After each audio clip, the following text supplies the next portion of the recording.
Try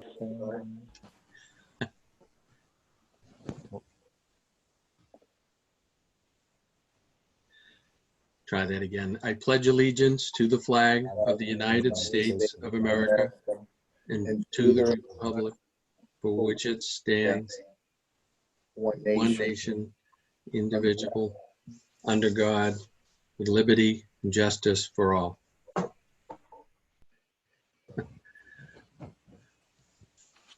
Okay, so the next item is the virtual meeting protocol, which I think we've pretty much covered, but again, opportunity if anybody has any questions. The only thing, it would be if you're not speaking, if you could mute yourself. We've got a couple people who are not muted, just so we avoid background noise. You want to raise your hand if you have a question during the presentation, and we will, I'll keep track of that and let John know that we've got questions coming in for the speaker. Kathy, I've got your hand raised. Unmute yourself and you're good to go. I just had a, in terms of the protocol, can we just make sure as a person speaks that if you don't call out their name, who's speaking, that they do? So. Yeah, that's absolutely fine. That's fair. Good point. Thank you. Yeah, thank you. Anybody else? All right, that's it, John. We're good to go. All right, so maybe we could open it up to the superintendent, see if he has any words, and then pass it on to the town manager. Thank you, Mr. Garish. Just wanted to first and foremost thank everyone for joining remotely this evening. We all realize that this is a very challenging time within our country and you know, throughout the world, and we do appreciate you taking the time tonight for this meeting, because it is a situation for us here. Even though school is not in session, we are still working around the clock. You know, we just put up our remote learning plan this week. We're still working with families, getting them meals and technology to continue schooling during this time. We do have the May 4th date around the corner. We'll have to see with more guidance from the governor and the Department of Elementary and Secondary Education, where we go from there.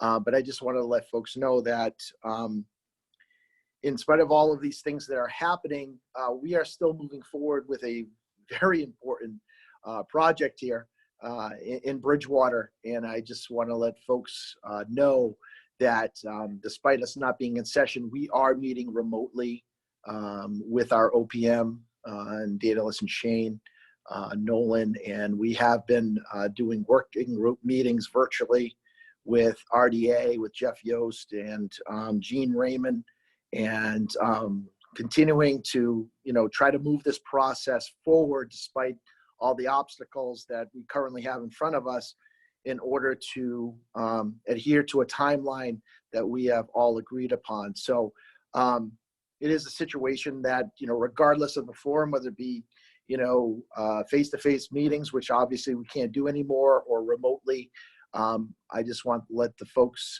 of Bridgewater know that we are continuing to march forward in order to make sure that we can adhere to these timelines that are set, so that we can get this project done, and done in a timely way that's not going to impact any of the price of the overall project by, you know, putting off dates and moving the dates of different levels of this project back. So we continue to work hard, and I assure you that regardless if it is remotely, or if eventually we can all kind of sit in the room together, which would be great at some point, we are going to continue to work diligently and do everything we can in order to get this project moving forward and hitting all those timelines. And I appreciate all the work that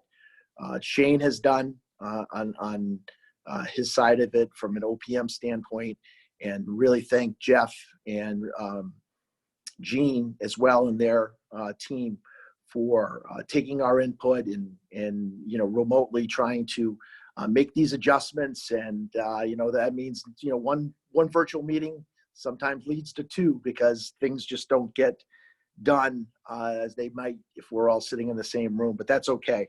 But just be confident that despite the situation we are currently in, we are working very hard to continue to move this project forward. And I think the team of Daedalus and RDA, but also you folks who, as volunteers, serve on this committee and are giving your time this evening to hear where we are in terms of our updates. And we really appreciate all your efforts, knowing that this time, with everything that's going on, we would rather probably be with our families right now, but we're here because we have committed to this, and we know that collectively we need to work together in order to keep moving this forward. So I thank all of you. We truly, truly appreciate you, and appreciate everyone who's continues to be part of this process. Thank you. Thank you, Derek.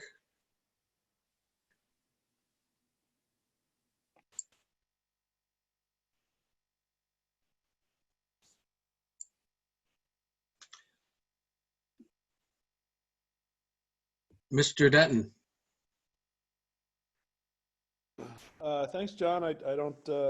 I think Derek said it quite well, so I don't have anything to add to that. I just appreciate people's patience at this point, and I think it's going to be a testament to the project that we keep it on track and keep it pointed in the right direction. So that's all I have.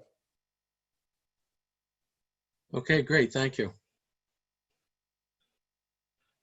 Okay, Shane, I guess we'll move on to the OPM update. And I'm just wondering if you could give us an overview of, at the right time, of, what main topics we have tonight and anything, that's significant. I know we have the agenda, but, just from your perspective with the way the project's moving along and the work that you've been doing behind the scenes to us anyways. Thank you. Sure. Yeah. I guess I'll start and follow up to Derek and Mike. Just want to let everybody know that Daedalus and CHA, we're continuing to work as we did before this happened. We were fully set up to work remotely before this happened. So most or all of our staff are now working remotely. We do still have some folks who are going to construction sites every day in towns and cities that remain open for construction. But we've been working, Mike McNulty is working in the background with me, and we've been pushing this along together with Derek and with Gene and Jeff and the RDA team. So we're still at the point where we thought we would be. We'll talk a little bit about schedule in a moment, but we've been meeting remotely. We've been going over things that we need to go over to make sure the design is moving along. And we, at this point in time, we don't expect any delays in the schedule to the project. We're going to keep pushing the design, the demo, early package, and we hope we will continue to meet all our milestones that we've set up for the project. I do have my monthly report, my typical progress report, the schedule, list of upcoming meetings, and then my project budget. So I think, Mike Dolan, do you need to give me the ability to share my screen? You should have that already, Shane, as a co-host. Yeah. Oh, I can, yeah. Yeah. So can everybody see that? Can everybody see my screen? I can. Sure.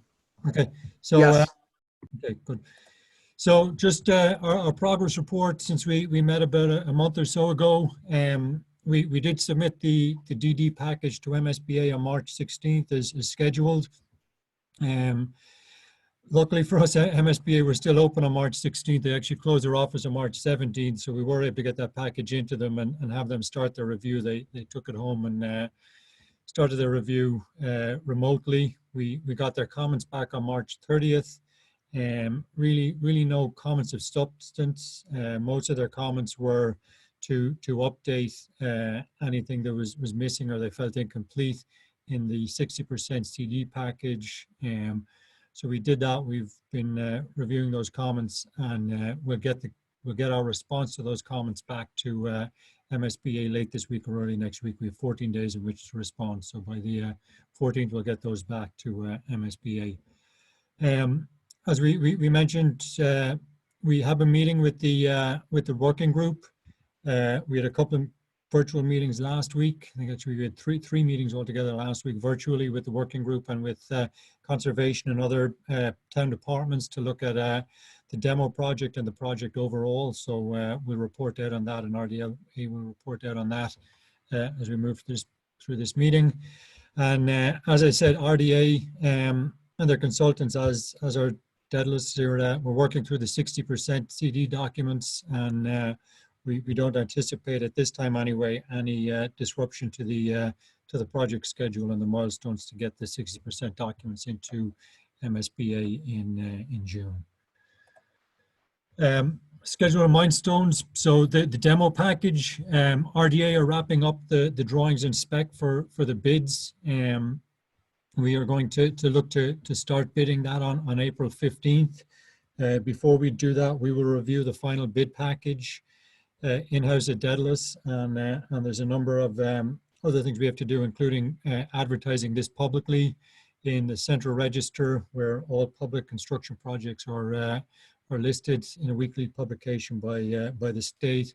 We also advertise this in what's known as Combis, which is the state's online procurement site for construction projects, and we'll also work with the town, and we're required to advertise this in a paper in general circulation within the area of the project. So we'll do that before the 15th when we start bidding. We expect a 2-week bid period for the demo contractors, during which time we'll also do a walkthrough of the site. We'll bring demo contractors who are interested in bidding through the building, let them see firsthand what they're actually bidding on, and then we expect to have bids back by April 29th or April 30th, bids in hand. We will be utilizing electronic bidding, which is relatively new. It's been around a couple of years. So rather than the old style of bidding projects in the public realm where everybody submits their bid to the town hall or whatever location is dedicated for receiving bids and opening bids in a public forum, the bids are actually submitted to a printer and they're opened electronically and made public at the dedicated time. So we're gonna use electronic bidding for the demo project. It's something we've done successfully on a number of other projects in the past. So we'll do that. When we get the bids, it will take us a couple of days to review them and do any reference checks on the low bidder. And then we'll report out to the committee. I believe we have a meeting on May 4th, so we hope to report out to the committee with the bids on May 4th where we stand and possibly have a recommendation to award the bid by May 4th, and if not, perhaps at a meeting 2 weeks later. Once we have made an award, we'll issue a contract to the demo contractor. They have 5 days in which to sign those contracts and get it back to the district. So we hope to start the demo sometime around mid-May. In the contract documents, we're giving them 90 days to complete the project. So sometime before the end of August, we expect to be finished the demo. 60% construction documents. As I said, this is the next phase. We've submitted the design development to MSBA. They've reviewed that. They've sent their comments back to us, upon which we'll respond. And now we're moving forward with the 60% construction documents. We'll work with RDA and their consultants to put that package together, and we expect to submit that to MSBA on June 5th of 2020.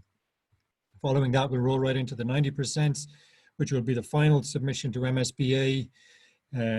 We'll wrap up the 100% construction documents or the bid documents. sometime in September, October, and we'll bid October, November of this year and start construction late 2020 or early 2021.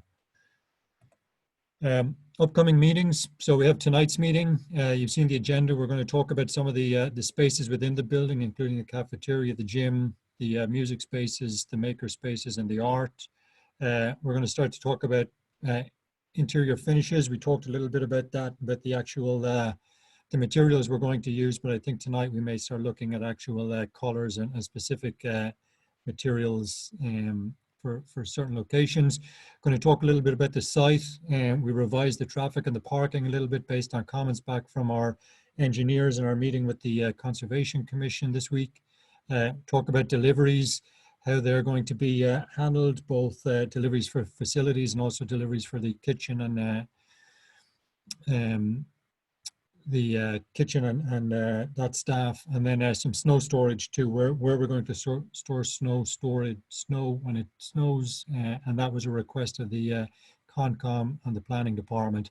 We'll give you an update on the permitting that we're going to be pursuing for the project, and then finally we'll look at the demo logistics and talk a little bit about the schedule. I just mentioned that, but some of the logistics, how we're going to set the site up for the demolition, in terms of fencing, erosion control, and traffic in and out of the site. Our next meeting then is scheduled for April 27th. Again, we'll look at some more interior spaces. We'll update you further on the materials. Some more of the site stuff we'll update you. At that point, we'll start to look at the elevations and some of the materials, following on from what we presented at the design development stage. We'll start looking at the electrical fixtures and the technology for the building, and also some of the plumbing and the bathroom fixtures that we're proposing to use in the project. And then early May, as I said, hopefully we'll come to you on May 4th with bids for the demo package. If we can't do that on May 4th, we may have to have a meeting on, it will be May 18th to award that. If not, we'll meet again on June 1st. So that's the upcoming schedule of meetings. The project budget, this is the summary that I've been sharing with the committee. This is based on the MSBA 3011, which is the total project budget form that we use for MSBA. I did send out a more detailed one. Try and pull that up.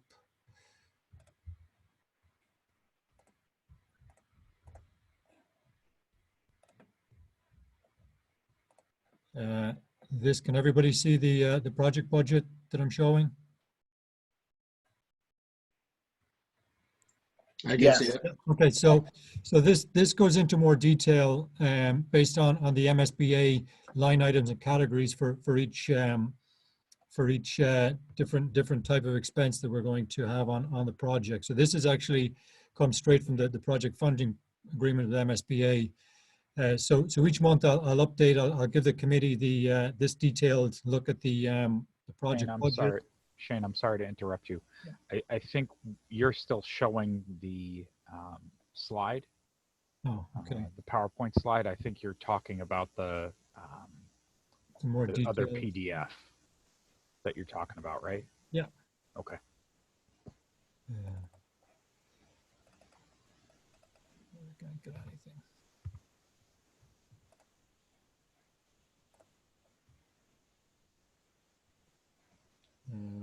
Just give me a moment.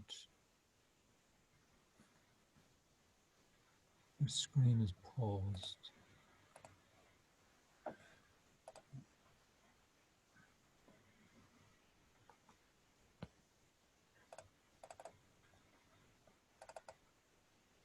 Can everybody see that? You can see your file. Yeah, the dated April 3rd. Yep, in the list of files, yep. You can't see the document I just opened? Correct. It's just, we're just seeing the window that shows us the list of files. I have it if you want me to share it, Shane. Yeah, let me just try again. Okay.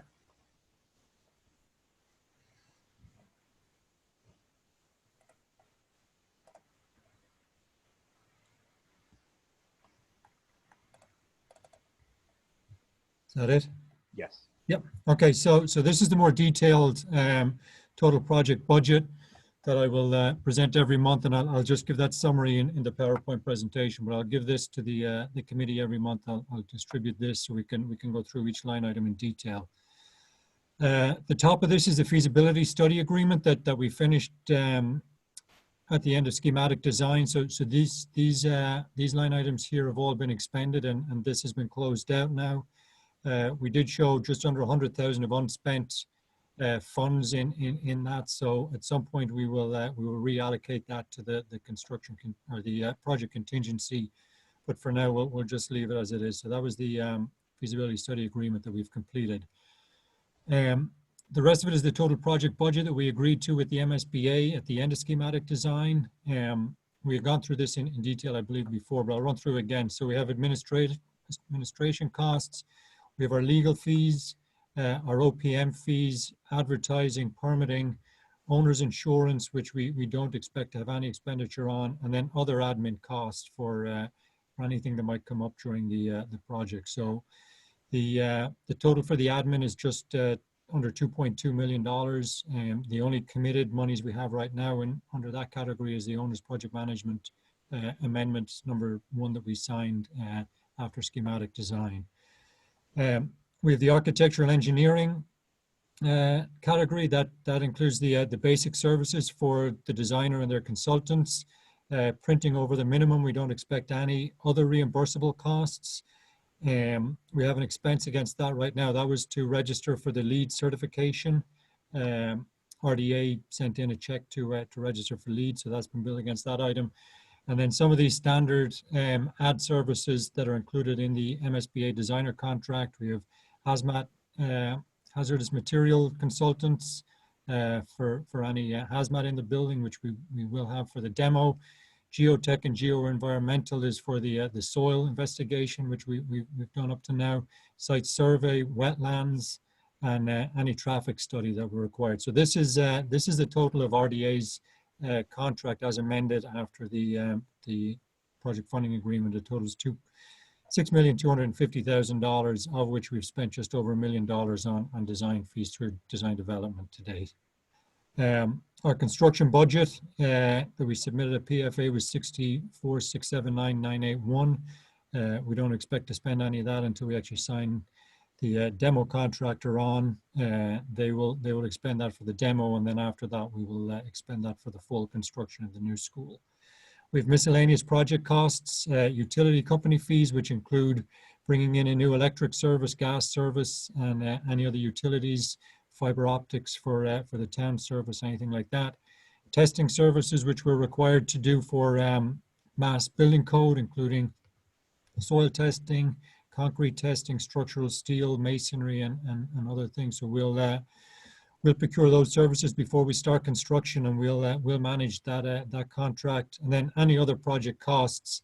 The big one there will be the moving. We've allowed some monies in there to bring all the grades back to the Mitchell School when the project is complete. Our FF&E budget. This is what we established at PFA. It's a little bit over what MSBA reimburses, but we allowed that so we can furnish the school properly and bring in the technologies that we expect when we open the school. So that obviously won't get expended until towards the end of the project. And then finally, we had the contingencies. We have the owner's contingency, which is for soft costs and consultants, anything outside of construction. And then our construction contingency, which is what we expect to spend on change orders through the construction contract. So all in all, we have just over $3.7 million in contingency, bringing us up to our total project budget of $80.6 million. We've been able to start submitting pro-pays again to MSBA now that we have a signed project funding agreement. So I believe Kathy and Sydney, our office, has been working on that. We submitted a pro-pay I believe early in March, and we just got a reimbursement for that. So to date, we've submitted 9 pro-pays to MSBA, totaling just over 1.8 million, and the town has received just over $1 million in reimbursement from MSBA to date. So we'll start seeing some nice reimbursement checks coming back from MSBA moving forward. Currently, there's no pro pay under review, but we will get one in again before the end of April. We can submit one pro pay per calendar month, so we'll make sure we get one in for April. So this is the detailed project budget that we propose presenting at least once a month, if not more often, at the building committee meetings. We'll show what's committed, which is actually under contract, the amount we've paid to date for each category, and then the balance to finish. So if anybody has any questions on that, I'll take them now. Looks like Kathy has her hand raised, Mike. Yeah, you're the presenter, Gene, so you're going to see, Shane, I'm sorry. You'll see that better than I will, but yeah, I see Kathy's got her hand up. If anybody has any questions other than Kathy, please feel free to raise your hands and we'll reach out to you to ask your questions. But go ahead, Kathy. So Shane, did I hear at another meeting or read somewhere that we had some money left over from the insurance claim that was going to help us with those moving costs of moving the students around? And is that in addition to that 250, or is that part of that?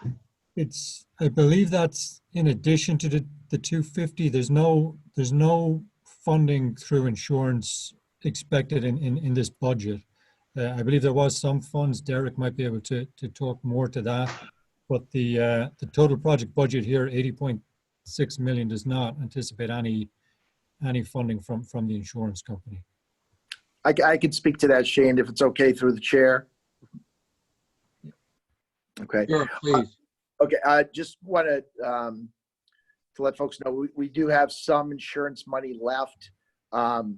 Just to let you know that, throughout the course of the last 5 years, there were things that we needed to utilize funding for.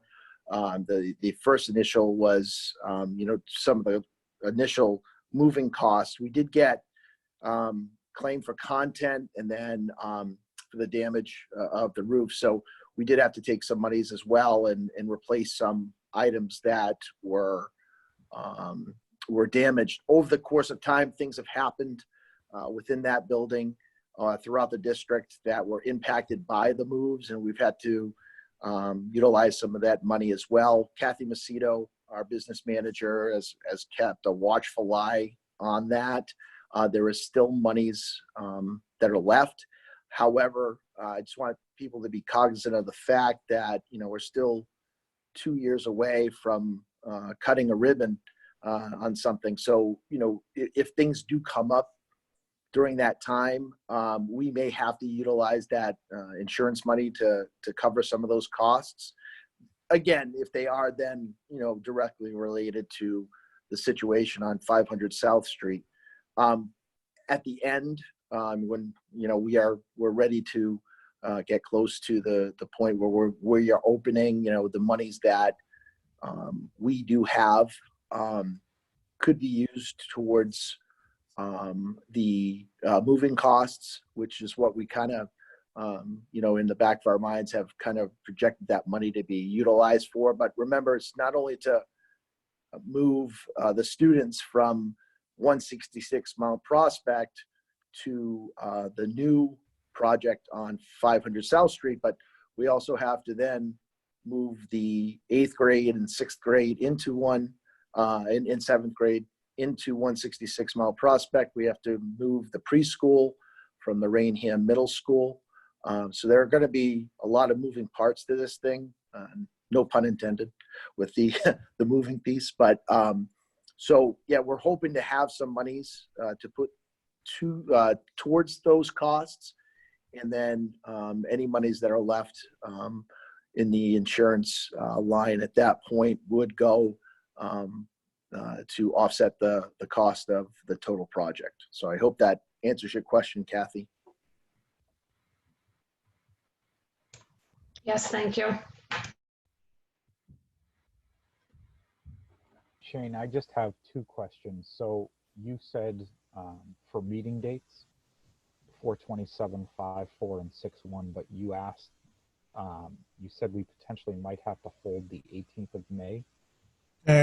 Well, yeah. So Depending on how the bidding goes for the demo contract, if we did have to add another one on the 18th of May, I think that would just be to award the demo contract, Mike. So that makes sense, Shane. John, if I could ask everybody on the committee to also hold the 18th of May as a potential meeting date. Hopefully we won't need it, but if we do, at least we can have a quorum and vote at that point if needed. So if everybody could hold the 18th of May, that would be good, along obviously with the 27th of April, the 4th of May, and the 1st of June. My other question is around the posting in the state document for the demo. Yep. Is that still going out in the current state that the state is in? Are they still doing those things? Because the governor has called for a stop of what's the word I'm looking for? Essential. Non-essential construction. Well, unless he did that today, he hasn't.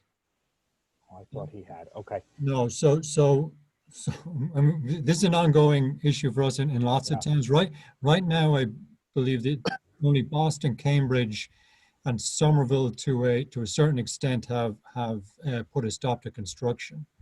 Okay. The governor as recently as last week, Wednesday or Thursday, reissued his directive in which he included public school construction as an essential activity. So, he's left it open to local districts, but the state has not shut down construction at this point. Okay, good. Thank you.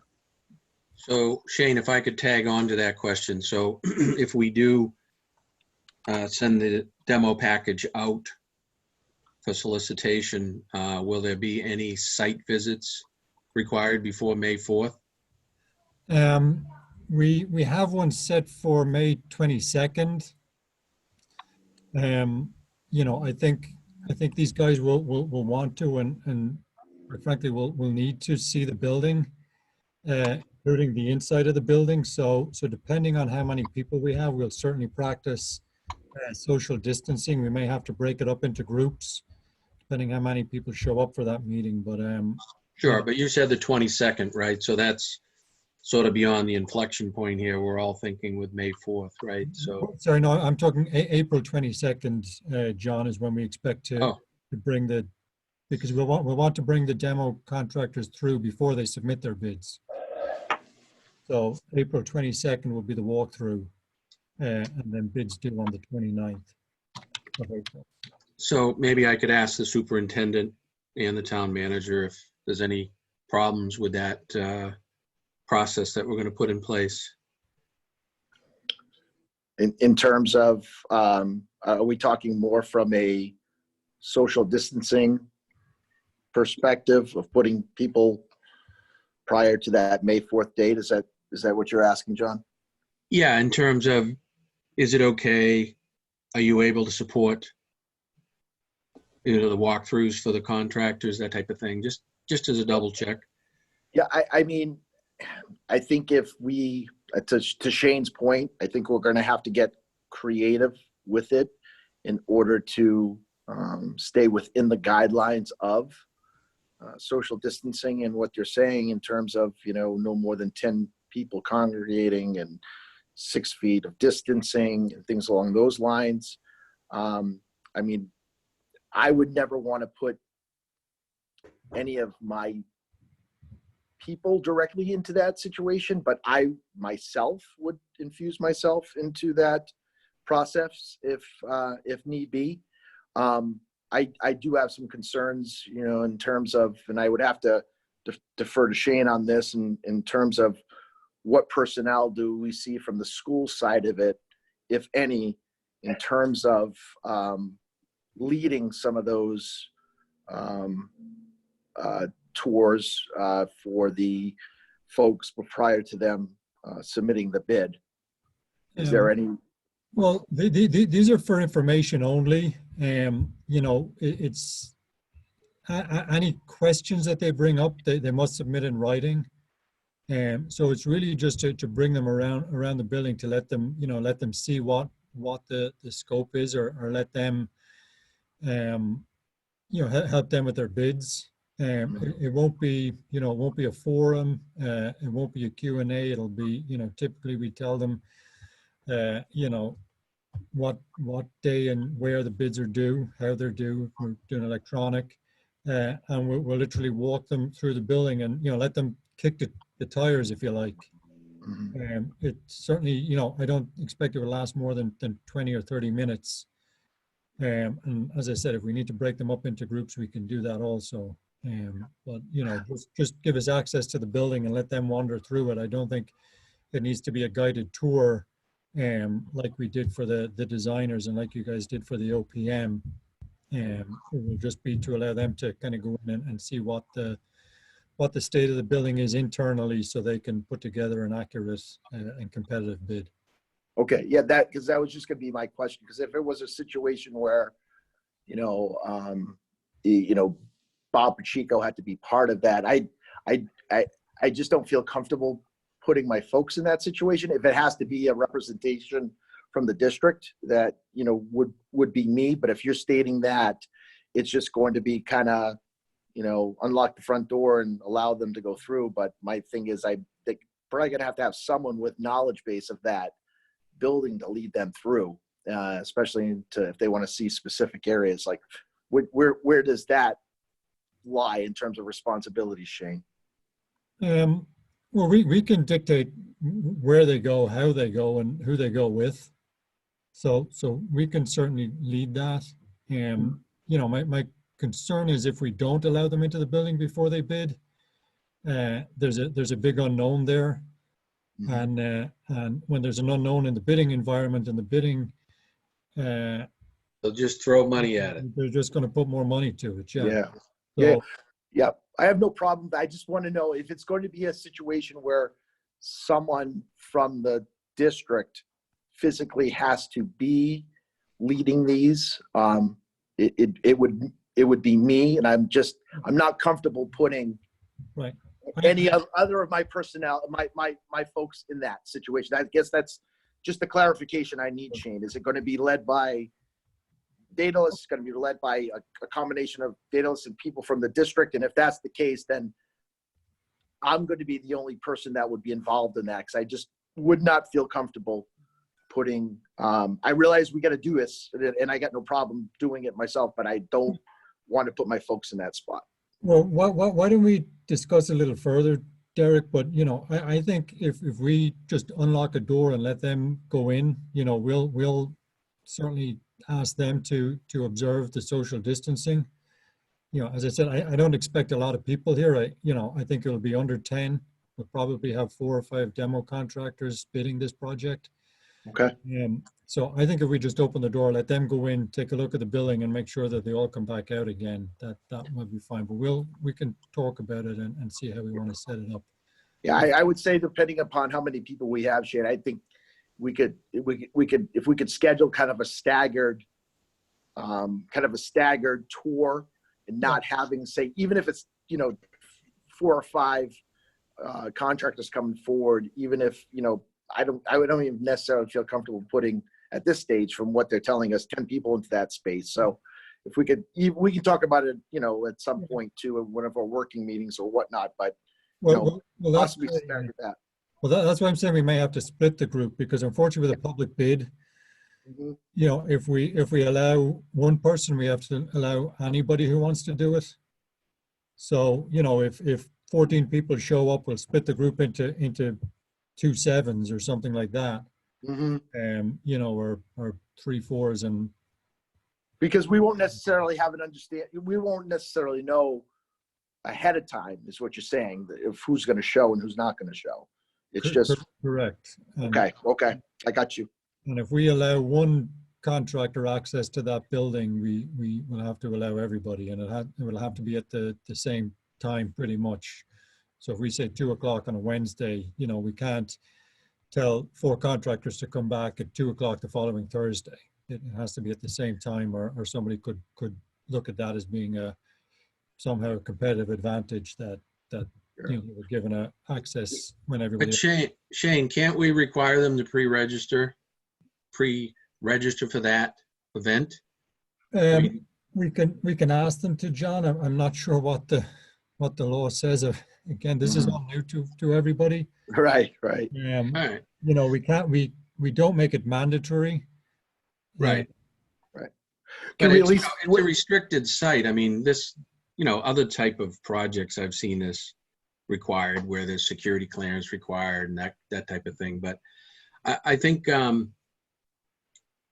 for the purposes of tonight, then maybe we just need to know if there are any special requirements that we want to place in the advertisement. When would we need to know those? When would Derek need to work those out with you? A couple Well, of days or a week or what? I don't think we'll need to put anything in the advertisement. I think when they Okay. get there, we will tell them that we expect them to, to practice social distancing. If we have to break the group up, we will. I don't think there's Okay. anything to put in the yeah. advertisement. Okay, I think if, in terms of that, I would think at this stage that everyone kind of has an understanding of that. But I think that's an important piece that, we do convey that, the social distancing guidelines, even in a situation like this, have to be adhered to. Right, yeah. So Kathy, it looks like you have your hand raised. I don't know if that's from before or not. If you could acknowledge that you either have questions or don't, I'll lower your hand. You lowered your hand. Okay, thank you. Bob, you have a question for Shane? Yeah, I was just gonna comment on as far as the whole process of getting into the building. A good idea of what's on site.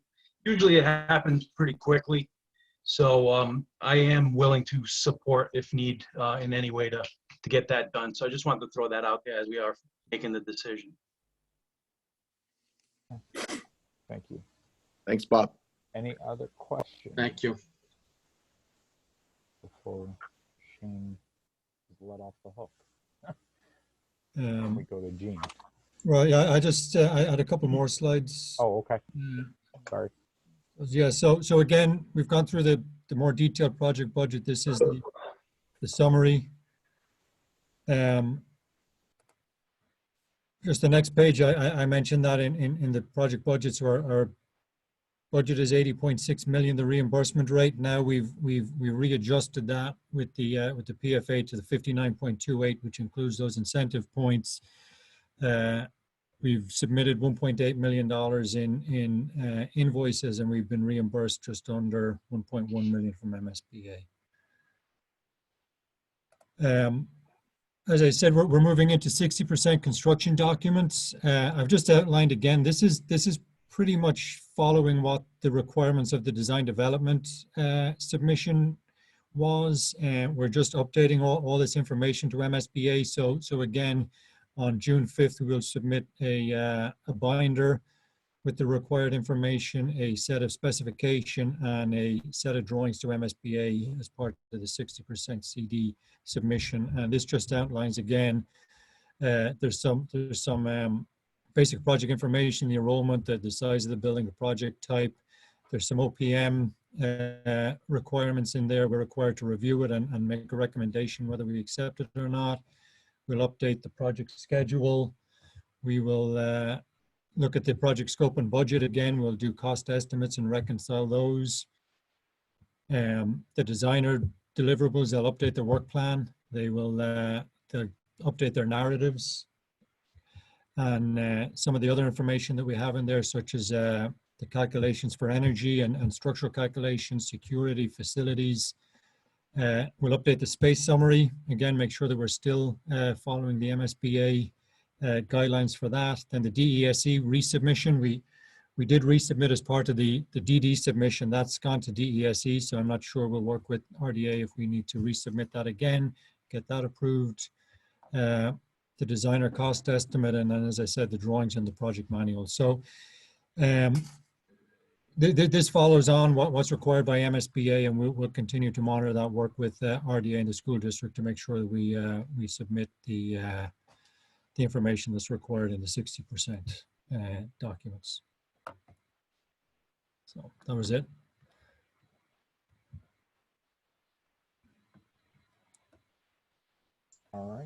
Any final questions for Shane before we head to Gene?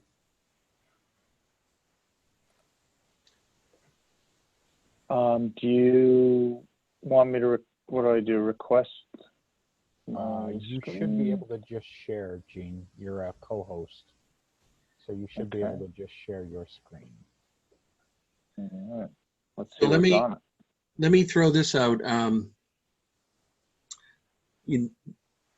Gene has a lot of information to present, and I don't know if we want to just ask questions as we go along, or if we want to have them present on each. They have 6 or 7 bullets here. If we want to have them present on that one agenda category and then open it up for questions. What does everybody think?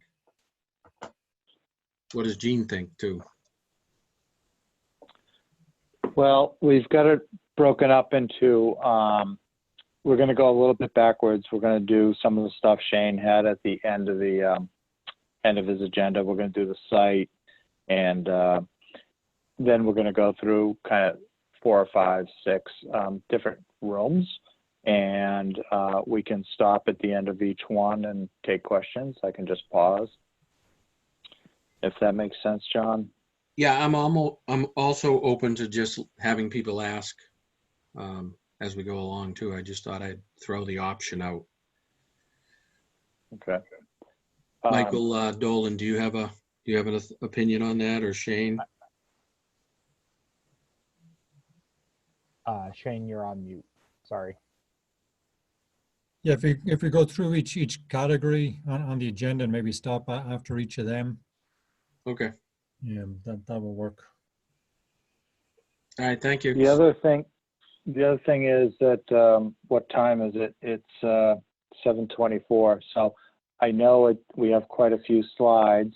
I can go through at a fairly crisp, rate. And 30 seconds a slide, right, Gene? Yep. I just used but up at one. the end, we have it's 5 minutes of a fly through, which is pretty fun. But as I pause it and all that, I'm sure it'll end up being about 10 minutes.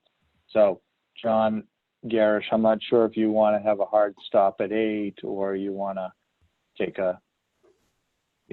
tell me to stop at 8 and see if people want to keep going. Yeah, let's see how it goes. There's a lot of good Okay. information in there. All right. I'll try to be crisp, and Jeff, you will too, right? Yes, I will. So can everyone see the slide that's got the title for the presentation?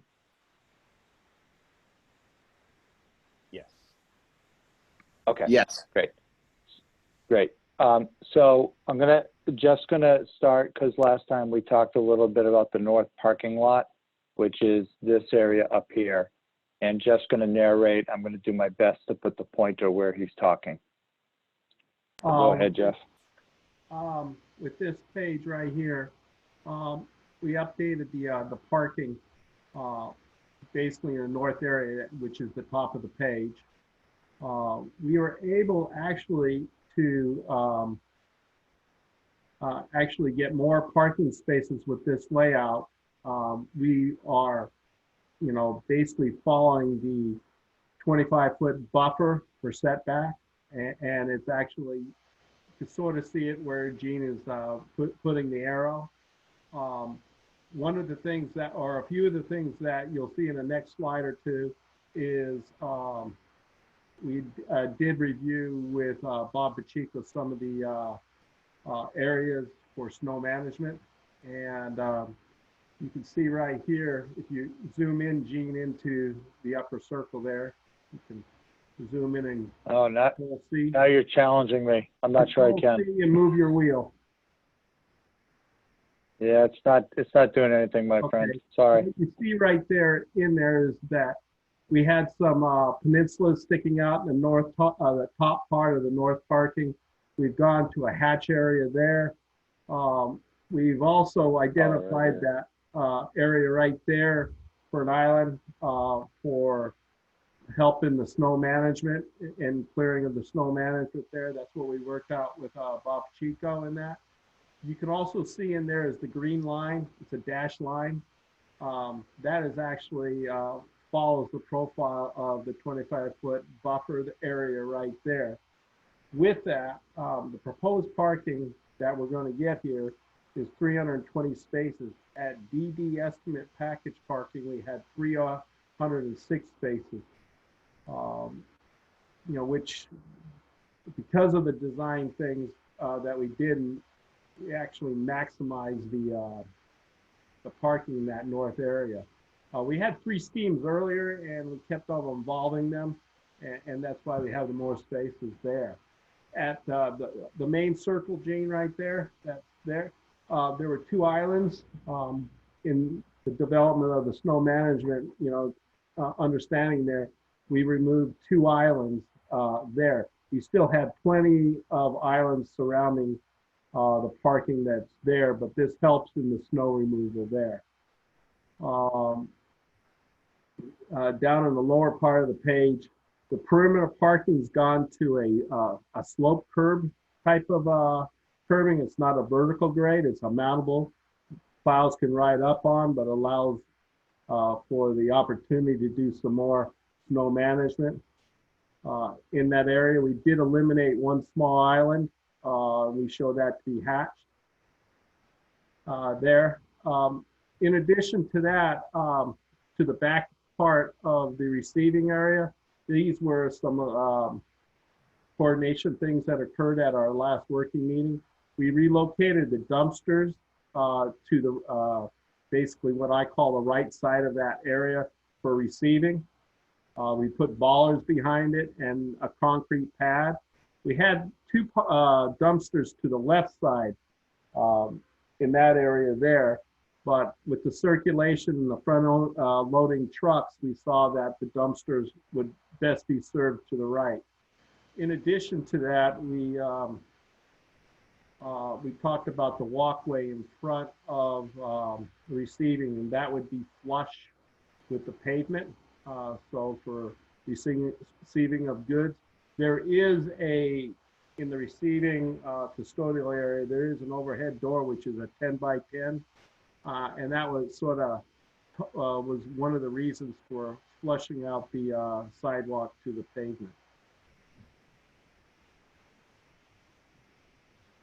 I think we talked about this a little bit, but in this area right here, this is Wally Kruger way scope. What we did here is that in that area where Gene is at, that is a reconfiguration of that road from basically to about right there. And then it turns back into the same footprint all the way down to 18. The road is not being changed in any way. It's being ground and a new top coat put on that. We are creating an access into a controlled access into the senior center at 3 points. One on the left side of the building there, and then we have basically an ingress into the parking area that travels around that also goes back out with 1 island right there. And so one of the things that was that we met with when we met with the Public Safety Committee, Shane was there, and their comment was how much access is going during the construction period will the contractors need on Wally Kruger Way. And we said that we were going to limit them, and that was their request, to limit their access to the site from South Street, with the exception of the work that would occur on Wally Kruger Way. One of the things that Shane had mentioned, that we actually in our documents provide a time period that they actually do that work, which was, I believe, Shane, if you speak to that, wasn't it from March to the end of June or into July of 2021, that work would occur, that it wouldn't last no longer than that 3-4 month period. Yeah, correct. So I got to, I've got to email Emily and just, run it by her, see if that time frame is good for them. But yeah, we're proposing about a 90-day window for the contractors to get in there and do that work. So we think right after the plant's open in March or April, we could do the work on Wally Kruger Way. All right, in the blow up right there, that on the next page is just a blow up of that area in more detail so you could actually read it. Talked about a speed table at a couple locations and some hatched crossing areas. They're not speed boats, but more speed tables to help. The only vehicles that will be actually using this road after the school is occupied will be the buses. And that coordination is in the morning and then one time in the afternoon. Yep. So that's all the stuff we've talked about, kind of consistently, but like Jeff said, they've been going through it with various groups in town, and we're about to go to the, at some point, the zoning board of appeals probably, and the planning board for site plan approval. So, we just wanted to run this stuff by you. And I don't think it's anything different than what you've seen, but it's about to go, kind of to the next level for permitting.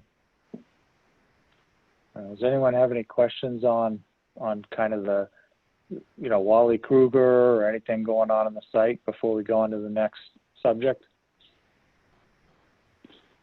I can't see anyone, by the way. Nobody has raised their hand, Gene, so thinking that we're Thanks, Mike. good to go. I've just got the slides in the full screen, so I can't see people. No worries. I'll interrupt. This drawing. So then, go ahead, Gene. Go ahead, Jeff. No, I was just gonna say Jeff and Shane have been working kind of diligently on the demo package. So go ahead, Jeff.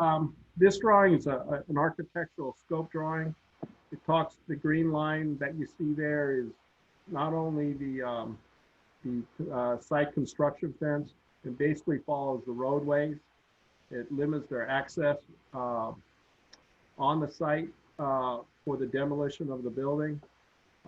And then the red is actually when the project's done. These are Jersey barriers because we will have some holes in the ground. And if a vehicle did get in there, we wanted to make sure that we could stop them from going into those excavated, not excavated, but those holes in the building.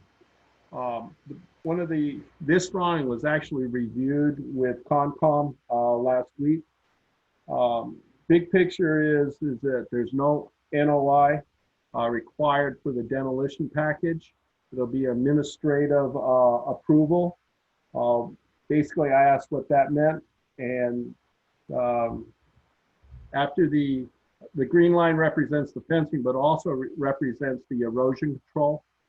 And they've requested that prior to any other work on the site, after the erosion control and fencing is in, that Concom would do an on-site visual inspection for approval. That was at the request. So that's been written into the work restrictions, specifications. But also I've written in there that there's other departments that have the say for approval too. So you're killing the power to the whole site. You're killing all the utilities. You got a little kind of truck wheel wash off thing here, right? So they knock the it's called knock the dirt off their tires. Yeah, it's a wheel wash trap rock area. But we coordinated with Derek and his team on the gas and the electrical terminations. The gas will be terminated in the street by the gas company, and once it comes on the site, it will be handled by the contractor. In the bottom right-hand corner, there's a gas line that connects to the building where it comes out of the ground. All the gas lines will be evacuated and made safe. The same thing with the electrical that goes to the transformer that's in front of the building. The water is going to be active throughout the site, but into the building will be terminating tapping. The water serves as two things. One, in case there's an issue, we can take for fire protection with the fire department, but also it's wetting down the demolition products there, the demolition material. Yep. That's And sort if of- anyone's curious, nothing's coming in past the senior center. There's a big fence here. So everything's on South Street, right, Jeff? Yes, everything is on South Street, and it's written into the work restrictions also. Great. So that's kind of an overview of the demolition. Does anyone have any questions about that?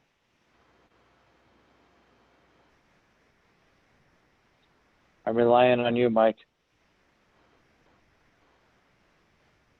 I will add that, they're talking about the walkthrough. Part of our submittal package will have a pictorial type of photograph all the way around the building and also in the interior and helping in looking at the building. Plus, part of the demolition package will include the existing drawings for reference of the 94, 95 drawings. So I believe it's definitely documented well. Mike Dutton, you have a question? Yeah, just a short one. Do we have an estimate on how many trucks it's going to take to truck the demo materials out? I don't have an estimate.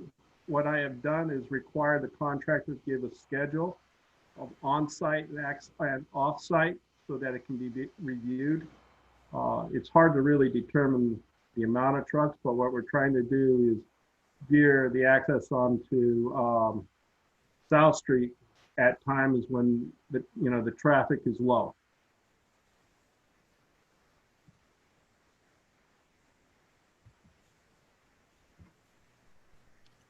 It'll depend, Mike. It's probably going to be a couple of weeks of trucks just coming and going continuously, depending on how they decide to dispose of it. They may segregate, masonry, concrete, metal, or they may just load it up in trucks and go and segregate it at the disposal recycling facility. But there's probably going to be a few weeks of continuous trucking coming and going. Okay, that helps. I think it's it's great to try to schedule it when there's the least traffic. So that all sounds good. Good. Any other questions on the demolition? I don't see anybody raising hands, Gene. Okay. So the next, go ahead. No, go ahead, Gene. I'll let you do it. Oh, thanks. I was going to say it's 20 of 8 at this point. There's been a few areas in the building that, we've made minor changes, between DD and right now. And maybe Jeff, you can go really broad brush. And at the end of these 6 slides, we can just pause and see if people have any questions. Sure. What you're going to see in the next few pages is that you're going to have a page from the DD estimate submission and then a current page. And what we've done is identified the changes. So unfortunately, if you had the ability to control and zoom in, I that don't. PE storage right there, okay, was broken up. And if you look at the floor plan, PE storage got a little smaller, and a de-escalation room was added to that area to support that ground floor. Yep. All right, so that was the big picture right there. I'll start off in the upper hand corner.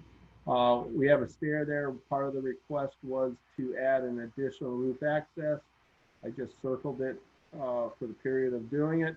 And you can see it right there that they're going to have a ship's ladder up to the roof similar to the other stair. One of the review comments from Bob was to, instead of the 60% degree ladder, he'd like it down there around the 55 or 50. So we're going to do a layout and review it with Bob, but basically we have access from both ends of the roof.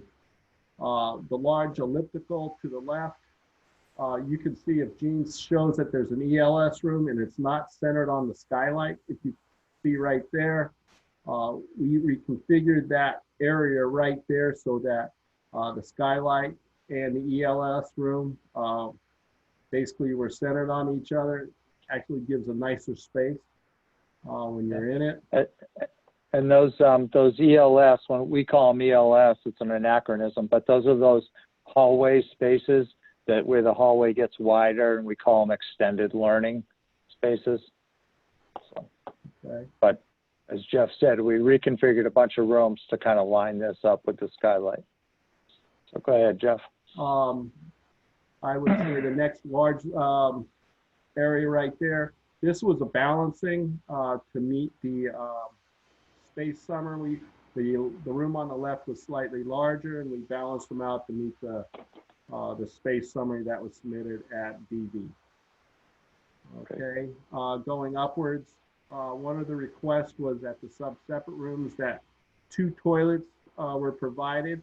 One that had the ability for a changing table in it. And so that was added at 2 locations, one at this level and one at the upper level.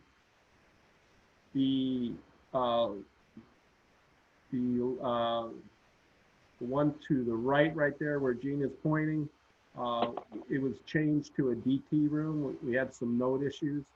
We thought it was a DE room, my apologies, but we do have a DE room just at the stair entrance. If Gene points to that, to the right, there's a DE room right there. So those are the major points that we hit at that level. Yep. So the district wanted to get, I'm sorry, I'm skipping around. The district wanted to get a testing room that was available, not just as part of the pre-K or pre-K rooms, but was off a main hallway so anyone could use it. And the same with one of these de-escalation rooms. So, you know, all the pre-K rooms have de-escalation rooms, but they wanted to make sure that other teachers, kindergarten, for example, you know, had use to a kind of a common use space for those. And they were pretty easy to fit into the plan. So, Gene, you want to go through these, Jeff? So, oh, yeah. go ahead. June, if I could ask 2 quick questions. Sure. The changing tables, are those going to be for larger children, obviously, I hope? We have a certain size that we're going to have for those children. We actually have a larger one that's going to be in the nurses area too. Okay. But the teachers at with the sub-separate did ask for a certain size changing table. Okay, good. And Perfect. so we've provided that. Okay. And then the other piece about the roof access ladders, are they going to have, those I presume are going to have locking covers over them? Actually, we're going to restrict access with a gate at the landing, so they never even go up there. All right, perfect. Thank you.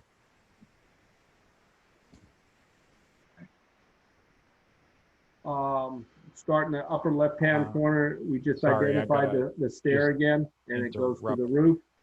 One more time, sorry. Lil has a question? Sure. Hi, Jeff.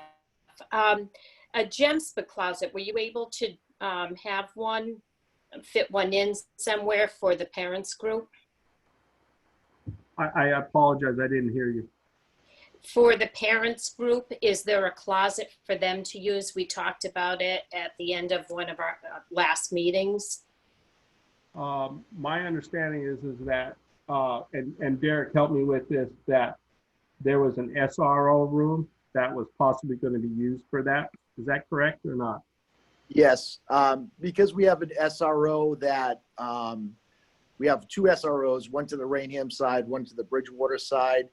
But for the most part, the SRO on the Bridgewater side is housed at the high school. And if it were a situation of he or she had to do any type of business at the Mitchell, that we would be able to provide them some type of desktop computer or mobile computer to do something along those lines. We didn't really necessarily think that they needed an actual office space. Well, I think we're going to have enough room within the administrative suite to provide them a space should they need it. And that's, basically right now, the current SRO in Bridgewater has an actual office at the high school.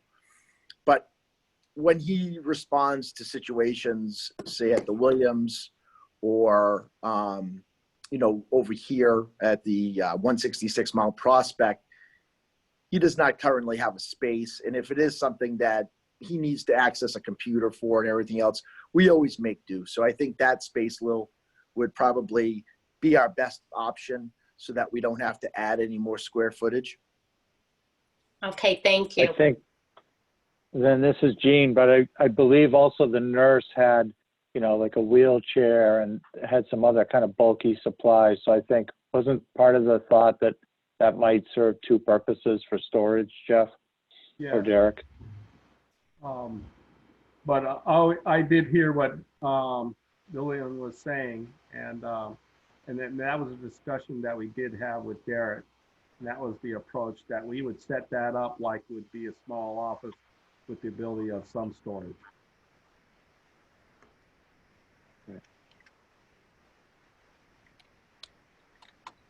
So I just flipped to the upstairs but if people have questions on the first floor, just chime in. Teacher's room, bottom left-hand corner. We added the toilet room there. One of the things that we are going to update is the question of how the door actually enters the bathroom. And we see that it may enter, there was in our notes that they wanted it in the workroom. My question is how we actually address that. It may open to the corridor there. We're looking at that right now. So that's a further discussion. We reconfigured the entry into the media center. Basically was to expand and make a better extended learning space in the ELS space in that area. We improved that. One of the things that came out of Wednesday and Friday's meeting, we had some overhead doors in the Maker Lab, and that were one into the computer lab and one into the art room. We saw that Gene had provided some ideas about that with sliding partitions that actually had the ability for marker the full height. It seemed to be a good option versus the overhead. We still have an overhead that goes out onto the plaza, the outdoor classroom. Another item was that we added a set of double doors similar to the art room in 2, but also into the other art room where Gene is right there. And so we have, so that there's door access to both outdoor classrooms from both, or from the outdoor classroom to the outdoor classroom from both art rooms. And then that's where we added the second toilet for the separate. So there aren't a lot of things moving around at this point. It's just refining things and making them better and kind of reacting to detailed review comments. So that's a process we're in. Does anyone have any questions on the floor plan updates? Yeah, so it's Shane here, if I can, Mr. Chairman. Go ahead. Sure. Yeah, so Gene, we talked a little bit that there's a couple of spaces exceeded the MSBA guidelines that came back in their comments. Have you had a chance to look at those and see if we can reduce those spaces to make them eligible again? We were in the dining area and also in the nurses suite. Yeah, one of the to answer your question directly, no, I haven't had time to do that yet, but I'm not confident that we might be able to. So what ended up happening when we did our design development submission, everybody, is we had a teacher dining room that was a certain amount of square footage, which is what the MSBA guidelines had, produced based on the number of kids. And I don't know if you remember, but what we ended up learning as we talked to staff was that they bring a whole grade level down, the teachers, and that they drop them in the cafeteria, and cafeteria staff kind of oversee them, and then the teachers all have 30 minutes to eat. And in our notes, we found out that you need 20 to 25 seats in this teacher dining room. And the only way to make that happen, literally, was just to make it larger, because MSBA's guidelines didn't account for that. So what Shane is saying, when we submitted the design development, you know, MSBA came back with a comment saying, hey, you can make that thing as big as you want, but we're not paying for any square footage above what our guidelines call for. So we could always shrink this, but, you know, the outside, I don't know what, you know, we just end up creating more storage space or something that, you know, would be reimbursable. But in a practical sense, you know, it wouldn't operate the way that you all want it to operate. I can go up to the nurses suite too, but does anyone have any thoughts on the teacher dining room?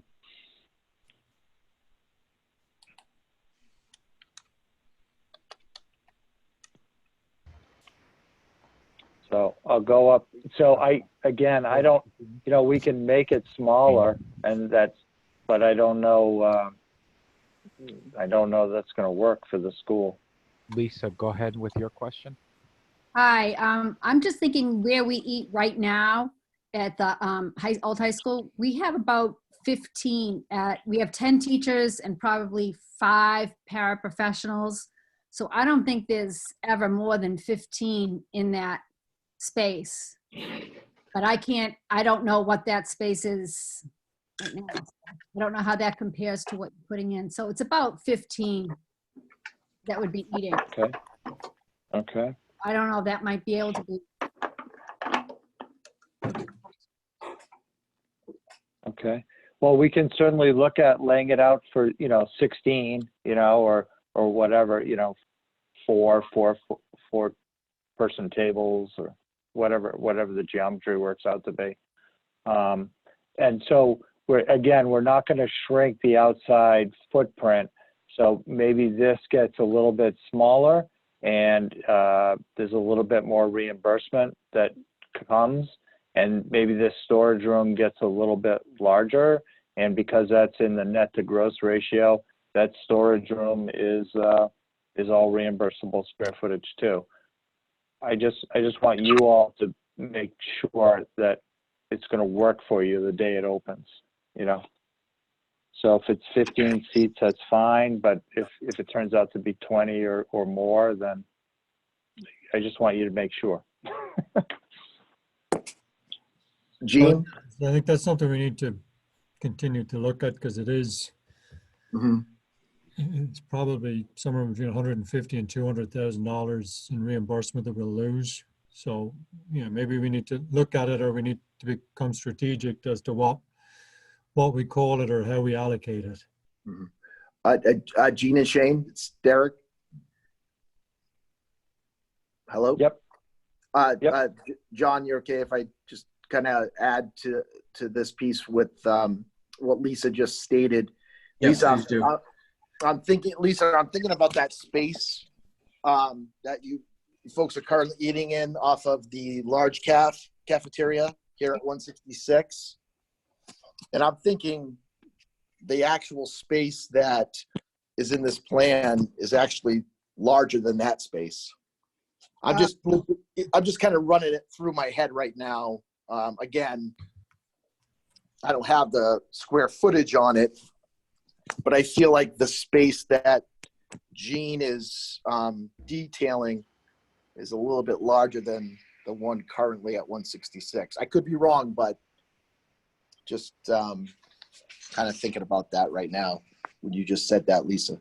Yeah, I think that space has been plenty big, and we just have one big table in the middle, and everybody's sitting around it. So yeah, there's a lot of. And Lisa, how many classrooms do you have in each grade right now at 166? 10. 10. All right. So we're just adding one teacher, maybe one paraprofessional, right? Yeah, and often all teachers don't eat there. That's Okay. a very common thing. It's very rare for all 10 teachers to be eating. So. Okay, great. Good. All right. Well, I'm glad you asked, Shane. And Jean, to that point that Lisa just stated, there are areas in throughout the building that could provide teachers that opportunity that are a little bit closer to their classrooms, correct? Right. On the first floor, I'm circling right now, a teacher workroom, right? And, there's there'll be a little kitchenette in there. So you can either do literally photocopying, or you can do, group meetings, or you could use it for some dining. And up on the second floor, we have another one up here, Derek. So. Yeah. Thank you. So maybe maybe we can make those, that one down on the ground floor a little less, and kind of disperse the teachers into those other areas. The other area that Shane mentioned was the nurses area. And, I think we were all a little bit surprised that you had so many kids that came into the nurse every day. And you have literally 3 staff people and 3 cots.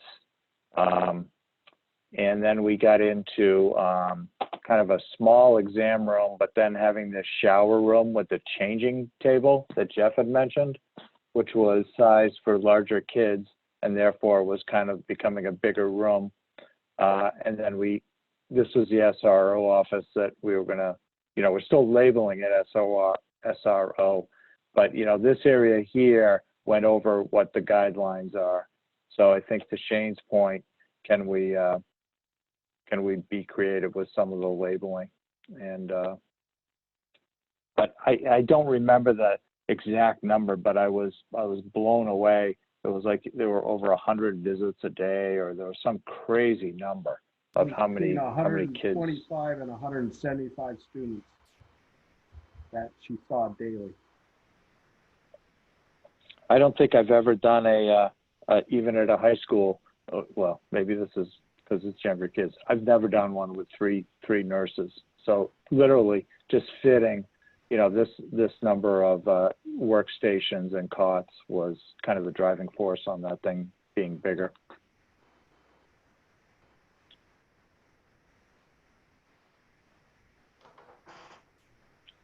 So we'll look at it. We'll work with Shane and see if we can either tighten it up or become a little more creative in how we label things, so that maybe some of this excess space in the nurse's office becomes a little more reimbursable.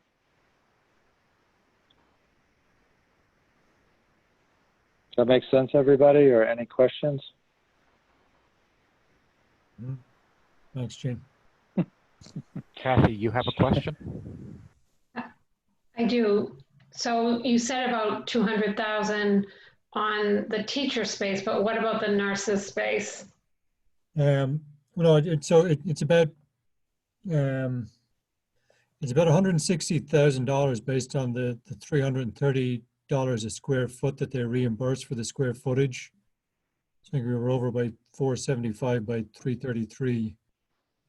It's about $160,000 for the construction, and then they also reduce the OPM's fee and designer's fee prorated based on that square footage. So it would be somewhere between 150 and 200.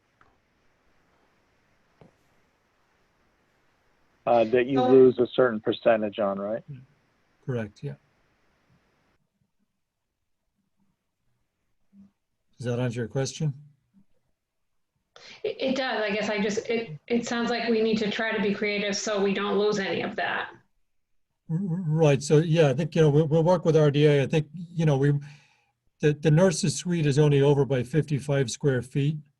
And I think, as Jean said, we added an additional, bathroom in there or toilet in there. Maybe we can call that something else and not include it in the nurses suite square footage allocation. You know, we've put shower rooms in schools before and called them a lead shower room, because the lead offers points if you put a shower in that lets the teacher shower if they cycle to school and stuff like that. So that's what I mean. We could be creative with that. I'm not sure how we'll do it with the dining, which is I think 450 square feet over the MSBA allowance. So we'll look at that, and you know we want to utilize every square foot and also utilize every dollar that the MSBA will reimburse. So we just got to tighten things up a bit. Lil, you have a question? Yes, through you to Derek. Will the lead nurse or the head nurse be at the Mitchell School also? Because that's where the third nurse comes from, if I'm correct? Yes, Marie Fahey's office is currently at 166 Mount Prospect. Most likely, that would probably be, she was originally at the Mitchell at 500 South Street. That was where her office was. I guess we would have to kind of vet that out a little bit and figure out whether or not that space would be available to her for her office, because it is a situation too where she does travel throughout the district, and especially in situations where we need substitutes in other buildings that we can't cover. She kind of takes on that responsibility. Obviously Marie's retiring this year, but whoever takes over her position, but that does, if remember now, we're looking at going from 1,000 person student school to 700, right. So I'm not sure if at that stage, we might need her or whoever replaces her to be housed at the Mitch.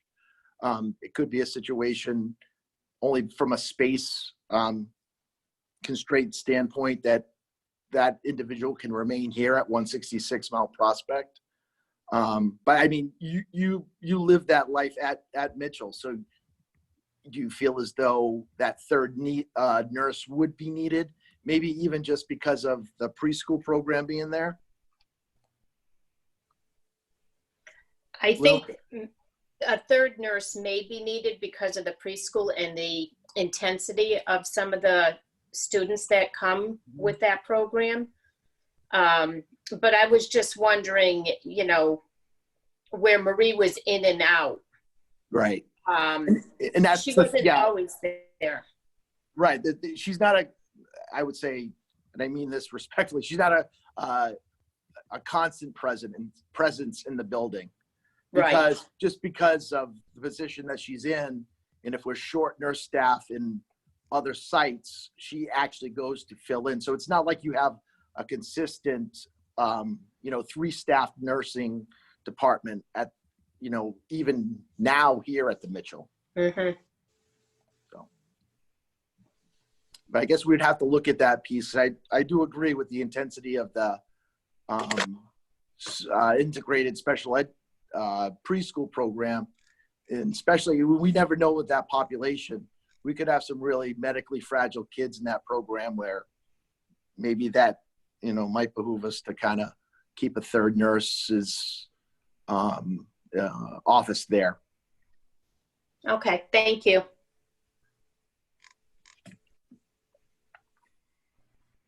So it's Gene again, and we have it's a little bit after 8, right? It's 8:06. Like I said, I'll kind of leave it up to you all. We have maybe 10 minutes of a kind of fly through, which I think would be kind of cool. And I think the PR group, needs to get a feel for what we're creating. It's not the final one. It's not ready for prime time on the website, but give you a feel. Then we had sent out a package on Friday, on Saturday, I think Shane sent it out, which we had gone through the music and the gym and the stage and the cafetorium, kind of in some detail, and I'm not sure if people want us to try to fly through that in 20 minutes and then get to the fly through, or you kind of saw enough if you had a chance to review it. So I'll just throw that question out there and let Mike or John or anyone else comment on it.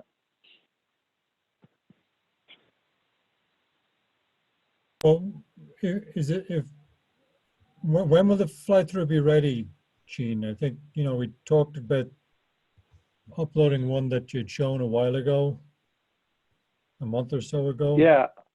Yeah, I mean, we have one tonight that is about, like I said, 5 minutes long. It goes through mostly the kindergarten and first grade and gym and gym and cafetorium. Yeah, I mean, I'd like to at some point click on it and go through it with people, just so you know, the PR committee can get a feel for the level of what we're creating. So we can do that anytime. Well, I mean, Mike,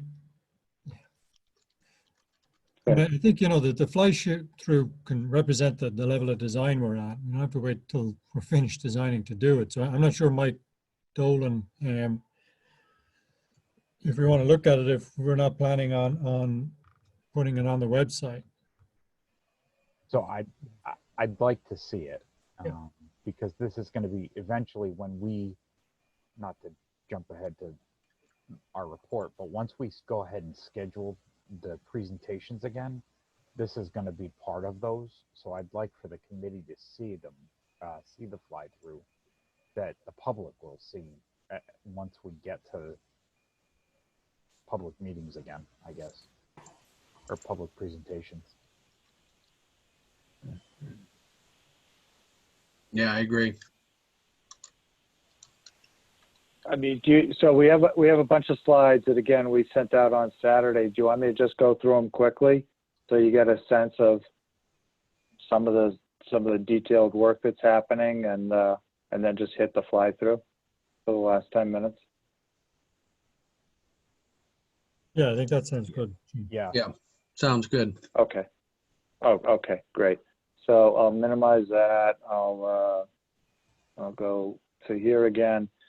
So I will go at a crisp pace, and then I'll stop at every room. But we started, we looked at the music rooms, we looked at the cafetorium, we looked at the gymnasium and the stage. And when we're talking about the stage, we're talking the stage opening onto the cafeteria and opening onto the gym, but also being accessible with partitions closed on both sides for use as a classroom.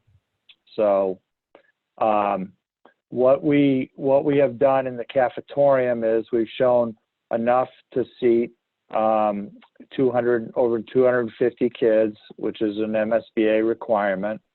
We've shown the kitchen with 2 serving lines and then 2 cashiers, and there'll be 4 payment lines. And I think that's based on a couple meetings with the food service group.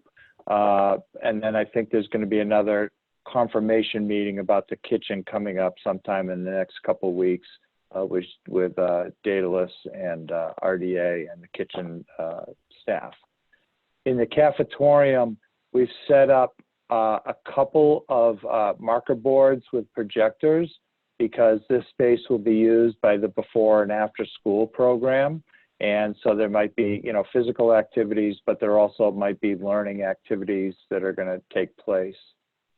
On the stage itself, again, opens, you know, it can open up to the cafetorium, it can open up to the gym, but we've shown it with some risers, you know, so, I mean, it works as a stage, you know, coral risers.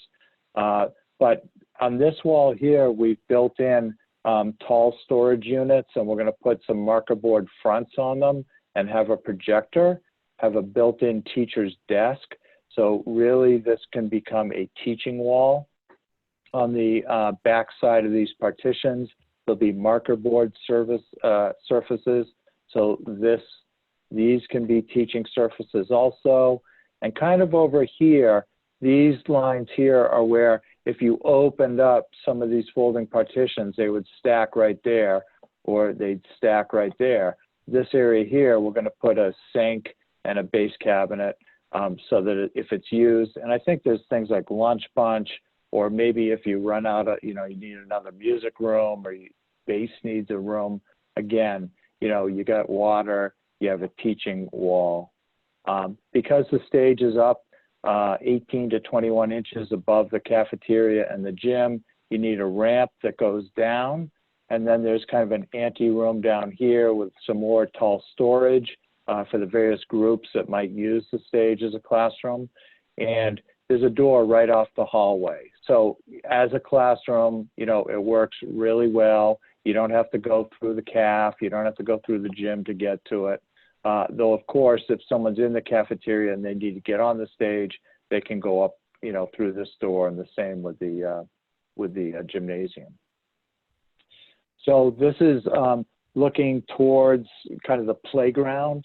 I don't know if you remember, these are not shown with the tinted glass that they'll have, but we have kind of smaller glass at the first floor level, and then we have this big, nice, bright light that's going to come in and sunlight on the upper level here. Where the stage, we're showing it as if the partition is open, and of course there'll be curtains. There'll be steps coming down into the cafetorium, and then this is where the performances will take place. Over on the right side, we have the openings for the kitchen service line, and then this wall here, you'll see in the interior elevations, is where we'll have a teaching wall, a marker board, and a projector. This is where there'll be a fold-up gate, and dish return into the kitchen will take place here. And then looking back along the corridor, right, there's a lot of glass, and then these are the doors where the kids will come in and go out. There'll be some windows on the first floor level to allow people to look down into the cafeteria and kind of make some of those visual connections we've always talked about. All these panels here, I don't know what color they'll end up being, but the thought is that it's some sort of nice wood, but they're acoustic. They have holes in them, and they have foam behind them, so they absorb sound. And then here you can see the stage is open, from the caf into the gym. So, and obviously you can close off either one or both.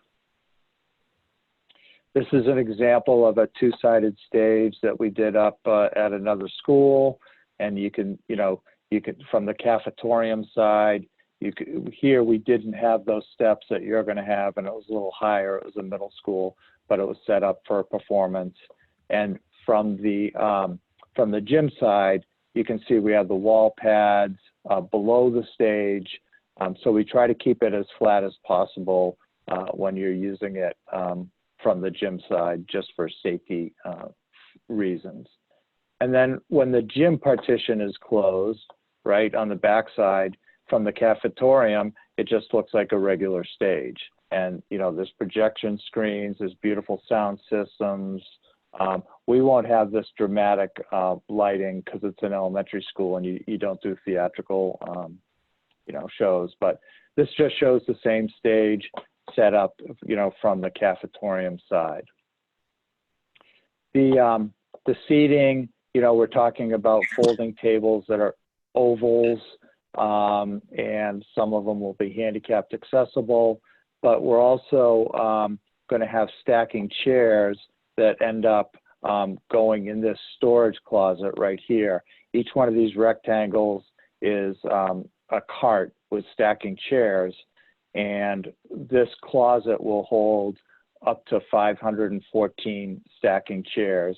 And when the gym's used, not as gym, but maybe as a performance or an assembly area, we've laid it out with 514 seats, looking at the proscenium.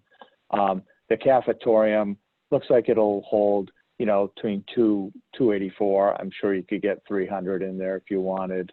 But this, we wanted to make sure that we looked at it both ways, This is all the stacking tables kind of put to the side, and again, comfortably 300 people in there. And when you have it set up as a cafeteria and a gym, you know, all the stacking chairs go here. One of the things that came out of one of our working sessions was, hey, you got some double doors into the caf, let's put some over here so that people can just bring the chairs out that way as well. The kitchen, as I said, it's going to get reviewed in depth later, but we've laid out all the equipment. You can see all these things that designate what's where, the 2 serving lines and the 4 payment lines. There's a walk-in freezer, walk-in fridge, office, storage room. This is where the dishes come back in, you know, through that opening. And there's, you know, the sink, the disposal, the dishwasher. I won't go crazy on this. I'll just say when you're looking toward the kitchen, there'll be overhead doors. So those will go up, and then the kitchen will be exposed, the serving line where you pick up your meals. So there'll be 2 of those. This is an example of, you know, where we'll have a marker board and a projector on the wall. And then this is looking toward the stage in the cafetorium. And again, kind of nearer to the hallway over on this side, there'd be another one of these marker board and a projector. And then if you wanted to go up on the stage and you weren't able-bodied, you couldn't go up the stairs, you'd go through this door and up the ramp and you'd end up on the stage. So when we were doing our kind of due diligence at the beginning of the project, we did a bunch of school tours, and you know, a bunch of people on the committee went with us. This is a stage set up in an elementary school down in Fairhaven as a classroom. So in this case, it opened up to the gymnasium, not to the cafeteria, and it was a single-sided stage. And they had a back wall with a teaching surface on it, which kind of shows up here. But one of the things is, you know, they had the water, they had the built-ins, and then they also had a floor surface. So what we're proposing, you know, for your school is that we use, you know, the rubber floor tile on the stage instead of a wood floor that you might see if it was just being strictly used as a stage. And this is kind of a view if you're on the stage that we're talking about at Mitchell, and the partition to the cafetorium's on the left here, and that's shown closed, and some of the panels would have marker board surface on it, and the gymnasium wall is closed, and it also would have marker board surface. And remember I said there were tall storage units, and we're creating this teaching wall. So these are all big cabinets. They're about 4 feet wide. And I think we're going to change it so that the whole door panel is a marker board and the whole thing is a big marker board surface. But there'd be a projector, and that would shine there. There'd be this built-in desk. Kind of the neat thing about it is there's a couple windows, believe it or not, above that chair storage room. And what we would propose here is putting some electrically operated window shades so that you could make the room dark if you needed it to. But if you're using it as a classroom, it's going to have natural light just like any other classroom. And then looking back toward the hallway, remember I said, like, when these panels are opened, you know, they go on a track and then they'll just stack up. Like the cafetorium ones will stack here, the gym ones will stack here, and that leaves room for the sink and some wall cabinets. And then this is an opening in the wall that would just go down to the ramp below. And the space up in here beyond this is up on the first floor. It's toilet rooms for staff. So this is probably hard to understand, but you can go back and look what Shane sent out Saturday. This is if you cut through the building, you know, with a saw, and you're looking towards the cafetorium, and this is the stage opening, and all the panels are closed and the teaching surface is there. But that teaching wall is here. And then what we're going to do is the cafetorium where we had all those stacking chairs being stored is here. So we're going to put a little roof over that so that this room is a, you know, kind of a its own little storage room. But this is where those windows are high on the wall with the electric shades. So that light's just going to, you know, and it faces south, so it's going to bring some real nice light into this space. So when this is used for as a classroom, it's really going to be a nice, very nice space. And I won't go through these. These are all the kind of technical drawings we do to make sure that the contractor understands what they're supposed to price and what they're supposed to build. This is a picture of that same cafeteria I showed you earlier with the two-sided stage. The only reason we're showing this is everything we're proposing at Bridgewater, kind of the first 7 feet, maybe it's 8 or 9 feet, would all be either tile. In this case, it's porcelain tile, or we use some glass tile in this particular school. And then these are the openings to the kitchen for the service line. So when the kitchen's not being used, this will all be a drop-down stainless steel, you know, hard, durable surface. So everything that the kids can touch is you know, a hard surface and easy to clean. And then this is an example of some of those acoustic sound absorbing panels that we're, you know, thinking about at Mitchell. They look like they're nice wood panels, but they have a bunch of holes in them and they've got foam behind them, and they actually act to absorb sound. Then finally, the other thing that's going to absorb sound are acoustic ceiling tiles. And what we do is we try to arrange big spaces so it's not just one big flat expanse of white, and we kind of try to create these clouds. So we break them up into little islands, and then we have kind of a raised area in between. And that's also what we're proposing to do for the Mitchell. Going into the gymnasium, the big thing, you know, couple things, right? The building committee felt it was very important to add bleachers. So there's 3 rows of bleachers along kind of the corridor wall. This is the corridor here, and this is the outside wall toward the playground here. And then the other thing that staff said, if they had nothing else, they wanted this solid core folding partition, not just a curtain that you see in a lot of schools. So we've accommodated both.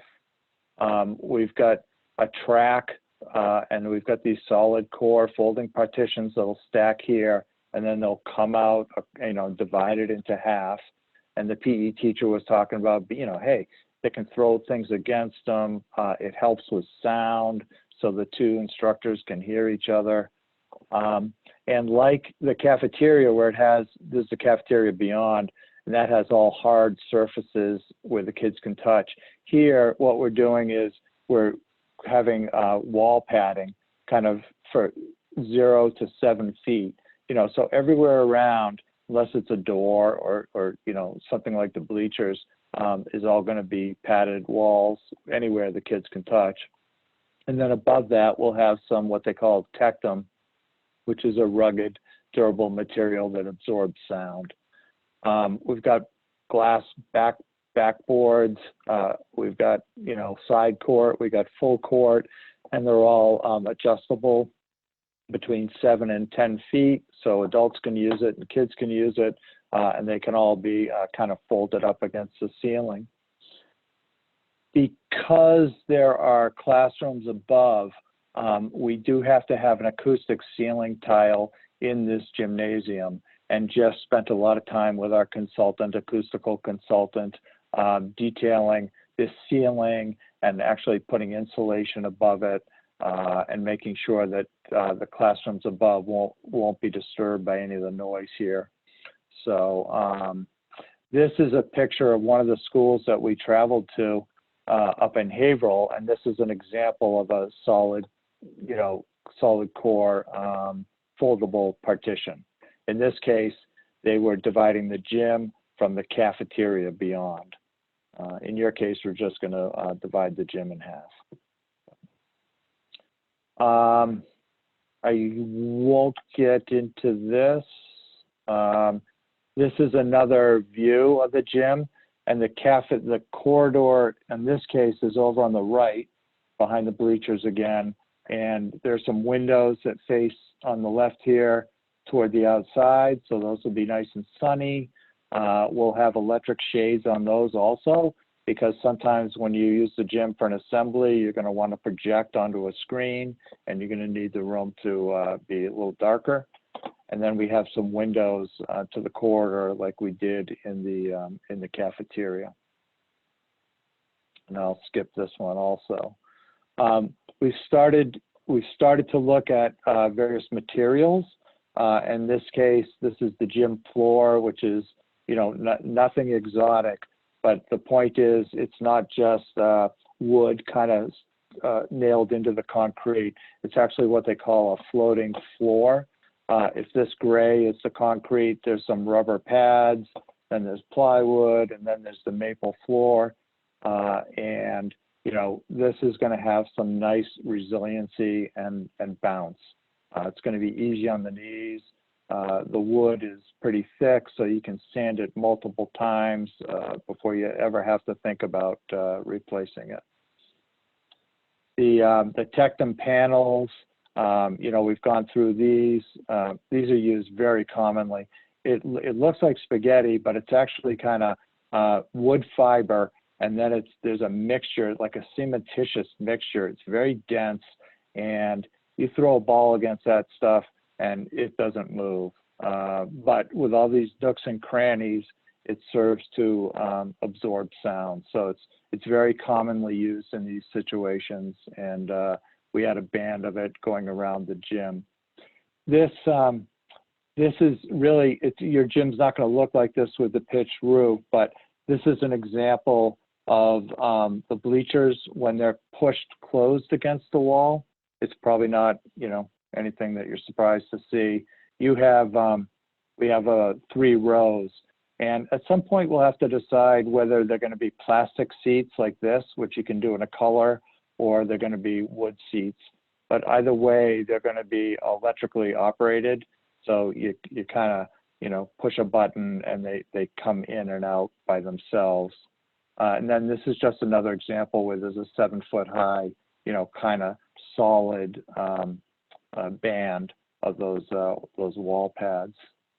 And then this is another gym that happened, again, we're getting back to that 2-sided stage, so there's not a lot to really look at. This is just what the colored bleachers, you know, a plastic seat and riser, that's what they look like when they're pulled open. And in this case, we had some translucent glass, so it's not clear, but it's just kind of more frosted. And this is a case where we also, this line right here is an electric rolling shade that comes down and knocks down the light so that when they have the stage in operation with a projector, they can actually see what's on the screen. We put this in, this is a picture of your old Mitchell gymnasium, and you had an acoustic ceiling tile in this gym as well. According to the drawings, this was 20 feet above the floor.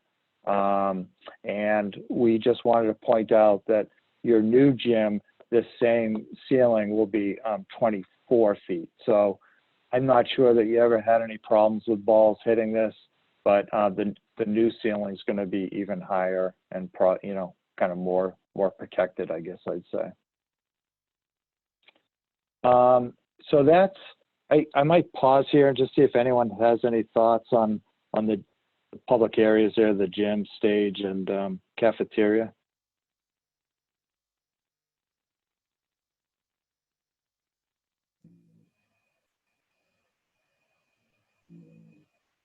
I don't see anybody raising their hand. Okay. So Derek, Gene, how much longer do you think you have tonight? Because it's 8:30, so we normally take a vote to, to continue past our normal time of 8:30. All right. Well, let's say we go through. I managed to get through this in 15 or 20 minutes, and we do 15 or 20 minutes on the or maybe 15 minutes on the fly through. Okay. All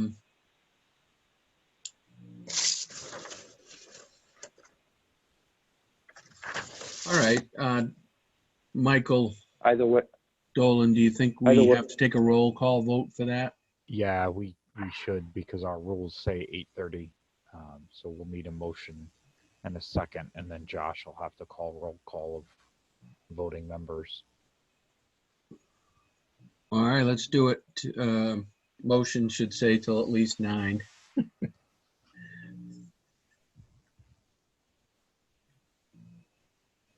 Somebody want to make that Second. motion? Oh, motion to extend the meeting past 8:30. Who's making that motion? Lil, No. Second. That was Scott Walkup. Scott seconded.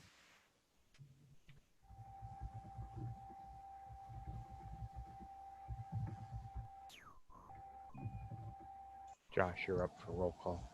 Yep. Give me just a minute. Yep.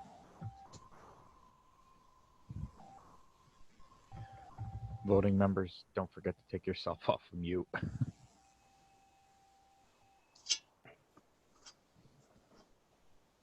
I'm just going to allow everybody, all voting members, to remove themselves from mute so I can start at the top of the list. Okay. Just double check. Looks like we have Harsh, Kathy, still muted. Oh, Harsh is no longer muted. All right. So I'll go ahead and start the roll call with Joe, Yes. Scott, Yes. Harsh, Yes. Kathy, Yes. Mark, Yes. Michael. Yes. Oh, sorry. Oh, Which one? there's several Michaels actually. We'll just start with Michael Dolan. Yes. And then, Sorry, Mike. sorry? And then Michael Osh, Yes.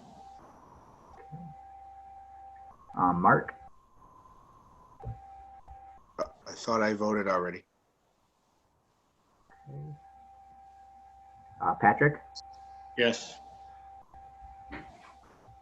That's everyone. Yep, that's everyone. Thank you. John is a yes. Oh, yeah, sorry, John.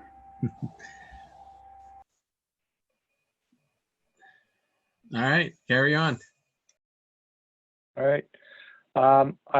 If that pace is okay, I'll just keep going fast. We looked at the music classroom. We took note of very specific feedback from the staff. There are 2 of these. They're kind of twins. There's a teaching wall in this room. We showed it up, set up with music chairs. There's also plenty of room for choral risers. And really what they wanted was one big, wide open space. So it's either furnished or you push everything aside and they do movement or other things. There's a teaching wall. Every classroom, not just music, every classroom, MSBA requires 2 sinks. So we'll show you those, some counter space. And then I'm going to show you every classroom, we're going to have a teacher wardrobe, right, where they keep their coats and other teaching supplies.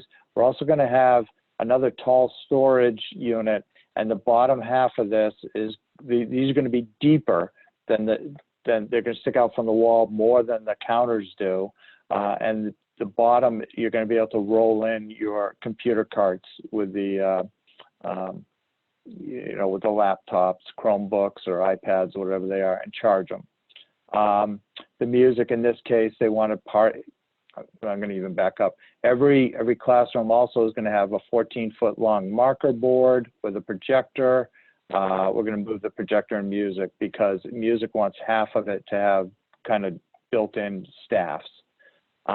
Usually, or a lot of times, we put tack boards to either side of the marker board. In this case, again, staff comment, it makes a lot of sense. They said, let's just make everything marker board and we'll use magnets if we want to put stuff up. So that provides everybody with a lot more flexibility. You can either write or tack stuff up. For music in particular, we've taken one wall and we have it all open shelving because they have a lot of instrument storage. So this is an example of a music room up in the city of Newton. You can see the storage cabinets, the sink, the risers, but this tall, open shelving. In this case, they have a bunch of accordions, some instruments. Other districts, they have drums, et cetera, et cetera. We'll have an acoustic ceiling tile, but we'll have kind of these specialized features that'll disperse sound. This is an example up in Concord, New Hampshire that we went to see as a group. As I said, the sinks will have drinking fountains, but this is like your kitchen sink. It's 2 feet deep. And you'll see that these tall storage cabinets, they might be 3 feet deep. They stick out beyond the counter. And you'll also notice that there's no base. So these doors open up. There's a power outlet here, and this is where you'd wheel in your computer cart and plug it in to charge overnight. The teacher wardrobe's over to the left, and there's more storage area. So that's kind of that's going to be typical in every classroom. Every classroom, again, whether they have a cart or not, they're going to have the ability to do that.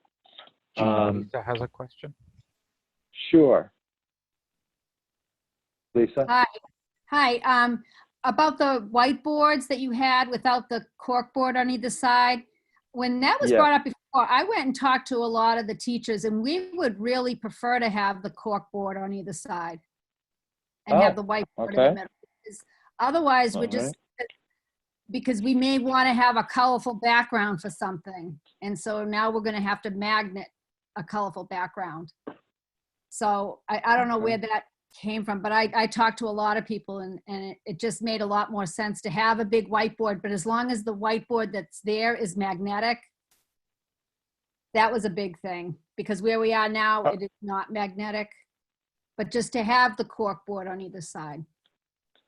I'm glad you mentioned that, because we were not headed that way. Yeah. So on the side, there would be a tack board and a tack board, and then a big whiteboard. Yep. And we also saw when I was doing an observation at the Williams School, right above that board, they had I think it was like a foot deep cork board straight across the top. Okay. And that was, that was really great to have for the younger grades. We could put our alphabet up there, or I think it's about a foot deep. I'm not quite sure, but that was something nice that I saw that we already have. But the cork boards, I talked to a lot of teachers, and they're like, yeah, we really want those. So great. Okay. Well, that's great. We'll put those in, and then we'll get them priced. Again, we'll run this estimate at 60%, and assume that everything's okay. And then the storage it seems like we're going to have a lot less storage than we had at the old Mitchell with those computer carts. Yep. So are those computer carts, are they helpful, or are they? Right now we share them. We have 2 for 2nd grade to share. So not every teacher would have one. I don't know what the plan is for the technology in the building. I can answer that if you would like, Gene. Sure, Derek, yeah. Lisa, we're looking right now, and Shane, correct me if I'm wrong, we have, I believe, 130 Chromebook cart between two classrooms. Okay.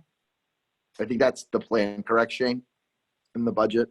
I'd have to go back and check what I'm technology. pretty sure that's how we stated it. It would be, there'd be 2 classrooms sharing a 30 Chromebook cart, but each of the classrooms, Gene, correct, would have the storage cabinet for the Chromebook cart and chargers.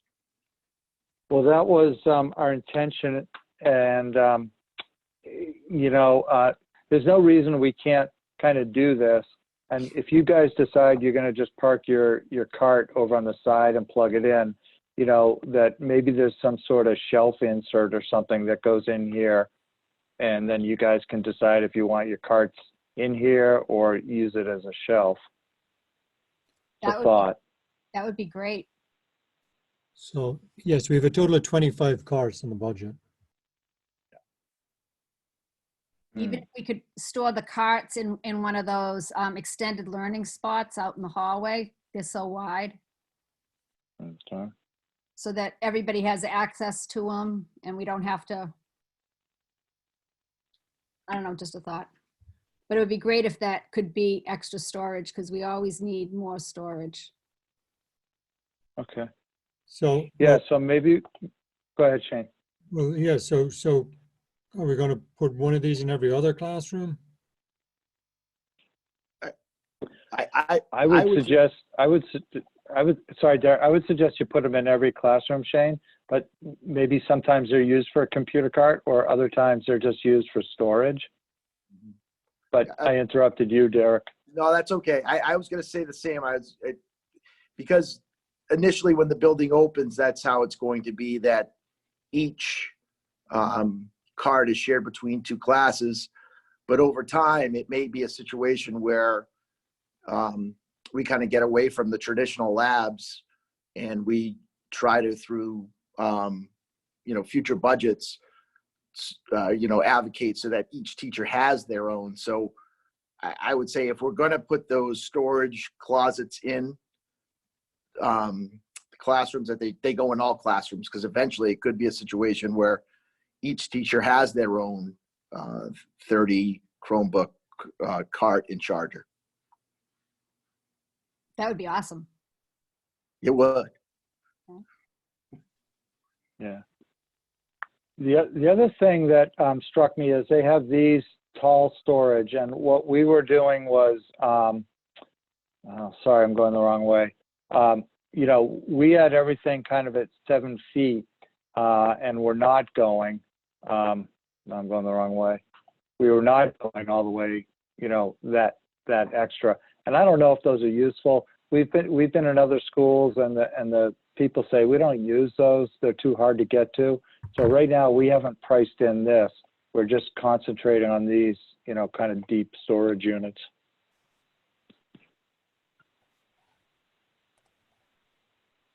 So. I don't know. Yeah. You'd have to have some kind of a step stool to get into those. Yeah. I'll run a comparison between what was in the old Mitchell and what we have now, and send that out to people. Okay. Thank you. Yeah. So that was the music, and then we went up to the art room, which is up on the 2nd floor, and that's got a folding partition that connects to the makerspace, which is over here. And then there's another art room over here, which is a mirror. And the 2 art rooms are going to share this art storage room. So we have it set up with a teaching wall, same as music. We have tables and enough, seats for 24, 28 kids. What they wanted was they wanted counter space. They said, you'd think we want like room to write or display, but really what we need is counter space. So we added a counter here, a counter here. There's a counter here with the 2 ADA sinks that are required. We have those tall storage units, that computer cart and the other one. We put some more tall storage units here. So when you walk in, this is kind of a storage zone and a wet zone. And there's a big stainless steel sink that I'll show you a picture of. The other thing you'll notice is we put a big counter and storage in the art storage room. And then We put display was another thing. They wanted display, but there's really not a lot of space once you put the door to display right here. So what we thought was we'd build in these kind of cool glass cabinets, and you can see them from the hallway, and you could load them from the back side. You could open doors and put in materials. So there's a couple doors. This has been revised from 1 door to 2, but there's going to be a door that goes from the art room out onto that exterior learning area. And then this is a picture in another school of these folding partitions, and they have full height marker board surfaces. So in the art room, one wall has the traditional teaching wall with the projector. The other wall has this folding partition, but it too will be a marker board surface like this. And you can see where it's partially open and they kind of stack up on one side. But in this case, you'd be connecting one of the art rooms to the maker lab, and because there might be some activities going on. This is where there's some countertop as you head toward the corridor, and this stainless steel sink is, this is what we're proposing, kind of just a big messy cleanup sink next to the counter. And then this is an example in all the classrooms. We need 2 sinks per MSBA, one of which will have a drinking fountain, but one needs to be low because of the age of the kids. They both need to be handicapped accessible, but for the younger kids, it's got to be lower. And then the adult height is the typical adult height. And then this is an example of what you might see from the hallway, right? We have this nice glass display case. We have glass shelves and a light. And there's 3D objects that get made either by the art classroom or the maker. And in this case, the back of it would be a kind of a cork surface, but it would really be a door. So from the storage room, you could load all this stuff in, and from the hallway, this is what you'd see. So that's what we were thinking about for the art room and the storage room. And then it connects to the maker lab, and this is again an example of one that we toured down in New Bedford at the beginning of the process. It's really just like it's like a kind of a combination of industrial arts and art, but you know, for this age group, they're doing little projects. The furniture's all flexible on wheels. There's a lot of storage, you know, of materials, you know, some water. But really the idea is to talk about, you know, making things. In this case, and this is something that I think the district was interested in, you know, they kind of used all the mechanical systems. This is ductwork and sprinkler pipes. They painted them different colors. They exposed the steel beams, the electrical conduits. They're kind of using this space as thinking, you know, how do you make a building, you know, for instance.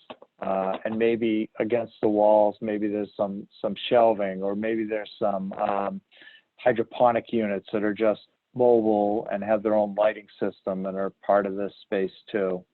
So you can see, you know, a lot of it's just movable furniture with material trays, work surfaces, a teaching wall.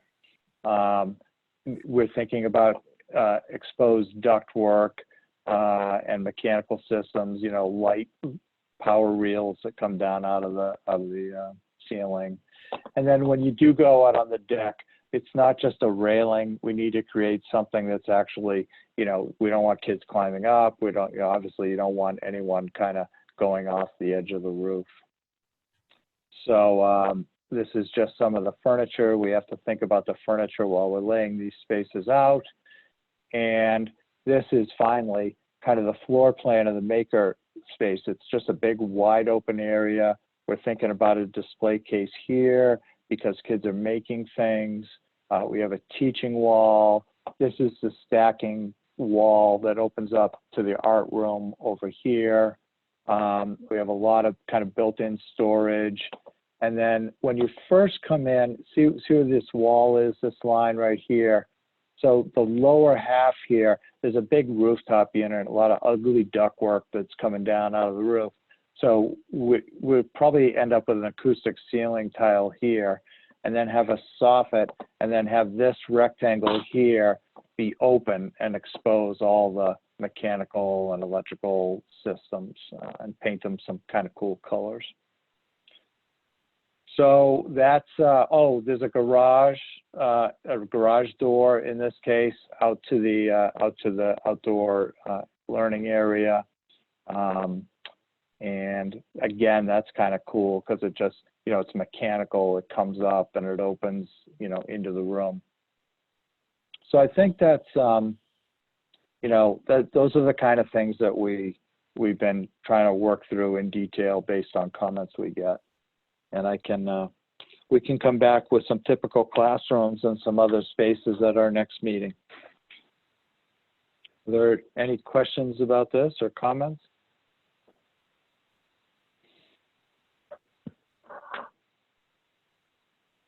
I don't see any, Gene.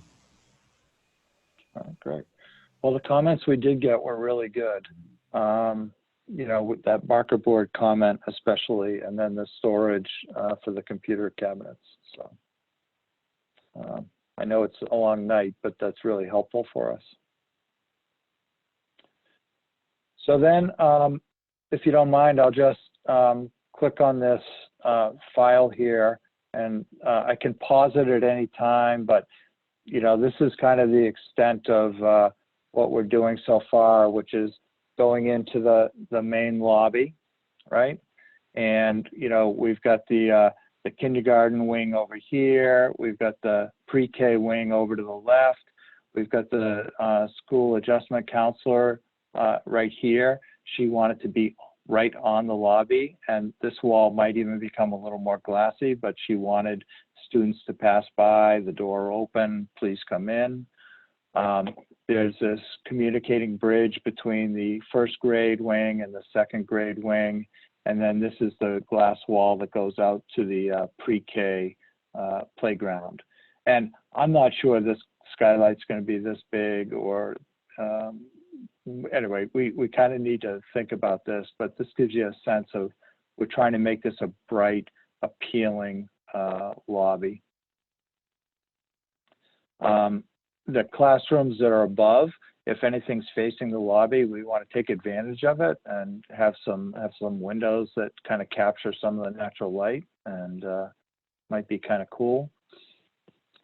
So as we're kind of going this way, we're going to be, the media center is up in here. So I think that definitely deserves a window. I think that's kind of the heart of the school. But here, this is the stair going downstairs toward the cafeteria, or the gym. And then this is the stair going up. The elevator is down the hallway.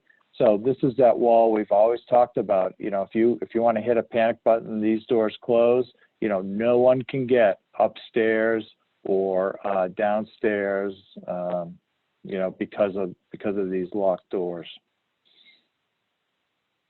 And we'll just go down the hallway a little bit. Again, this is the kindergarten hallway, and you can see an extended learning space over to the left there.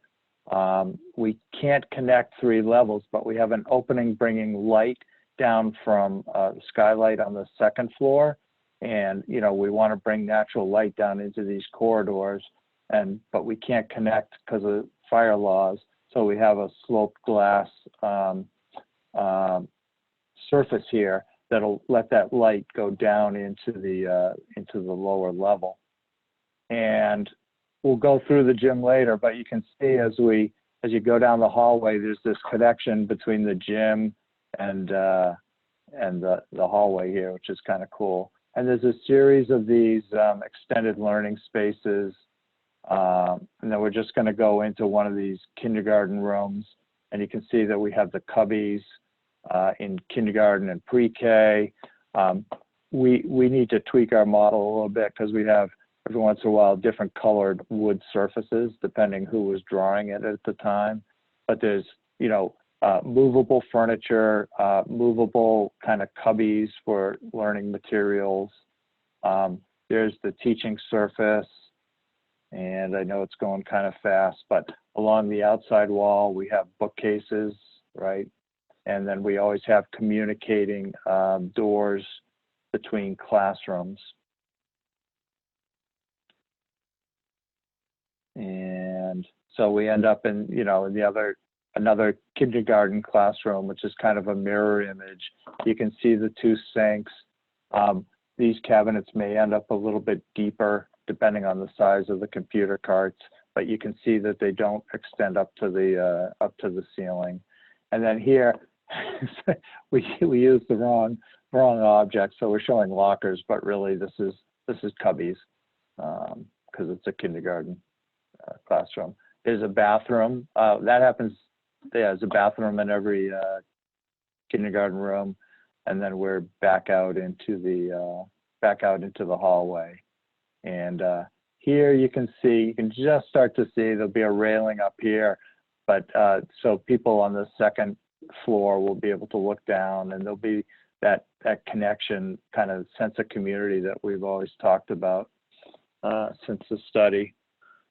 And in this case, you can see the cafetorium. You can look down into that. Oh, I don't know. There was in that extending. Well, anyway, I'll be quiet. There's the teaching wall with this will all be marker surface in the stage. These are the windows that were on the stage that'll have the electric shades, so that room has as much natural light as a regular classroom. But this gives you a sense for the ceiling clouds and what's going on.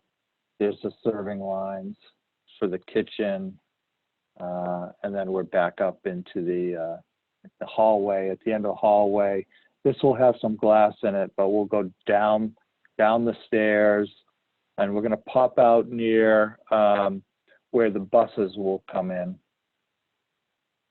the hallway here. So we've just come in.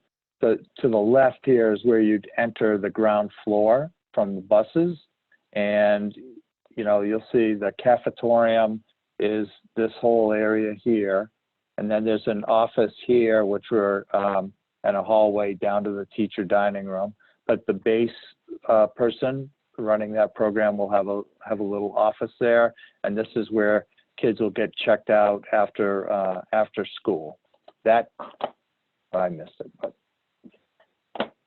So we're going back through the cafetorium, and we'll fly through the stage into the gymnasium.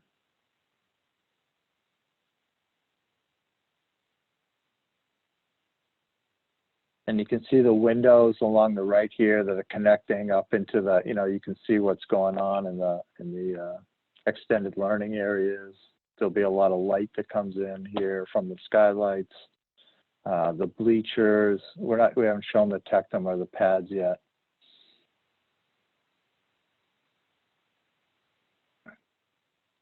Somehow we'll get back out into the corridor and go upstairs. I think we just went through the PE office. So this, again, these doors will have glass, but these doors take you up the stairs back toward the lobby after lunch. And you can see the stairs are nice and wide. And then these are the stairs that go up to the second floor. Again, they'll have an intermediate railing just because it'll help control traffic. And when you get up here, Jeff had mentioned that we captured some space out in front of the library for an extended learning area, but the library is right at the top of the stairs. It's going to have a nice ceiling because it's a special space. And you can see it's got, you know, kind of this bay alcove over here. It's got windows to the outside. These are windows to the lobby. And there's another kind of alcove here. So when you have a big space, it's nice to break it down into smaller little spaces if it's possible. And like we did in the cafeteria, we kind of want to break up what otherwise might be a big, you know, kind of boring ceiling into some smaller pieces. But this is looking down into the lobby from the media center, right? And then this would be kind of going across from first grade into the second grade. So this is the English as a English language learners classroom as we keep going. And you'll see that we added a folding partition based on staff comments. So that can be broken into two rooms. And so we're headed down. Sorry, we're going through some walls here. But what we wanted to do was create a pool of light at the end of this hallway to draw people. You know, if this was all just a ceiling and kind of boring darkness, it wouldn't be a very inviting space. So we want to invite people into this second grade hallway. And so there's a pool of light from a skylight. There's a floor opening so the light goes down into the pre-K wing below. There's, you know, the hallway widens in various areas so that you can be creating extended learning out into the corridors. And this is an example here where we'd have a whiteboard and a projector, and these half-high lockers would kind of create an alcove here for an extended learning space. There's one to the right of this door as well up here. But you can see, you know, the impact of the natural light and how it makes these spaces really pleasant to be in. And wherever possible, we'll try to get some windows into special areas. And we're almost done. We're just going to go down the stairway. Sorry about this. And we'll end up. This is at the end of the pre-K wing.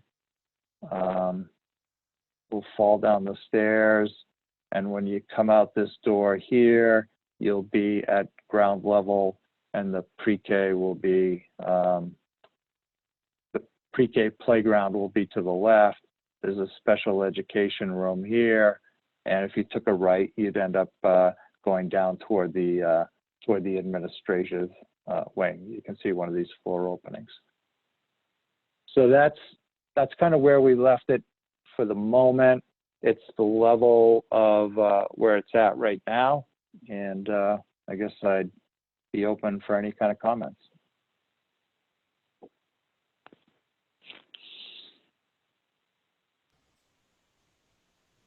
Anybody have anything? For Jean? No. Lisa, you have I love it.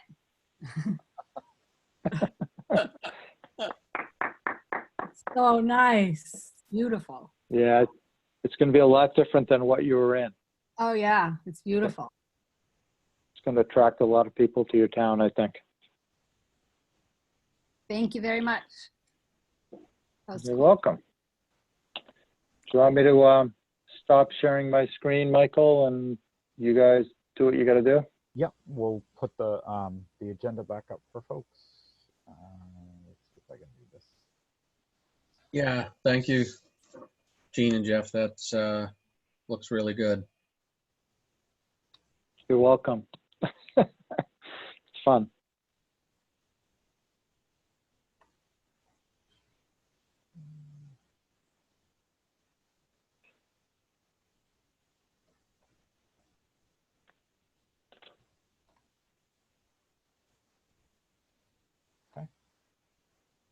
Can you all see the agenda again? Yes. Okay. Yeah, communications group. Yep. So real quick, thank you, Gene, for sharing that video. I think it's what folks will be looking for once we start doing those public presentations again. As you all know, those had to be canceled, postponed, I should say. We will look to have those again when we are out of quarantine. The other piece, the only other piece to our presentation, our report, I guess, is the design development documents at 60%, 90%, and 100%. So there's been some discussion about posting those on the website There's some concern that they are pretty detailed for security purposes, and they get into some design details, some security details, and there's some concern about posting those for everyone to see. So we want to just sort of get the feel from the group about not posting those to the website publicly, but allowing folks to come into the superintendent's office to review them at during normal business hours. So I wanted to just sort of get a feel for folks on that. We obviously are want to make sure we're sharing the information, but also not oversharing security pieces. Lily had a question. I would agree with you, Mike. I think that oversharing is not good at this point. I don't feel comfortable giving out as much detail as is in that report. So I would say no as far as sharing that whole document online.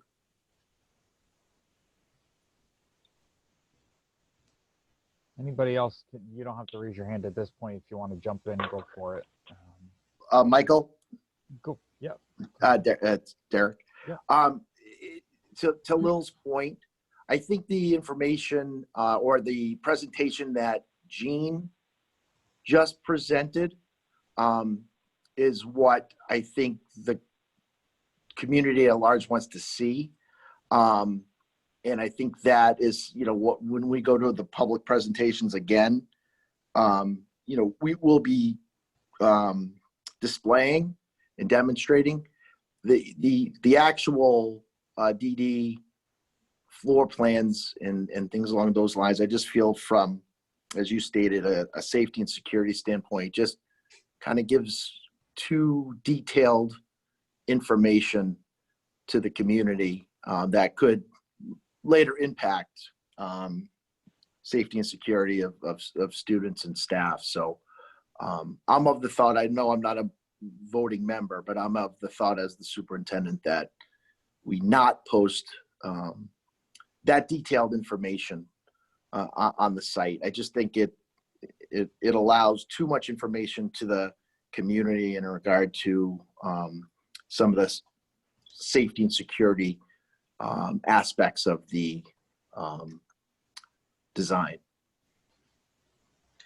Derek, this is John. I agree. I'm wondering if Shane has any precedent set on other projects, similar projects. Well, we've seen it both ways. Some of our school districts don't like to share the documents, or they share certain documents, and others don't like to, or don't mind putting up the documents. They are public documents. I think anybody can request a copy of it through the Freedom of Information. Although I think there is a mechanism by which you don't have to make public documents public, if you like. But we've seen it both ways. There is narratives in there that describe the security systems, that getting into the wrong hands. We don't want that to happen.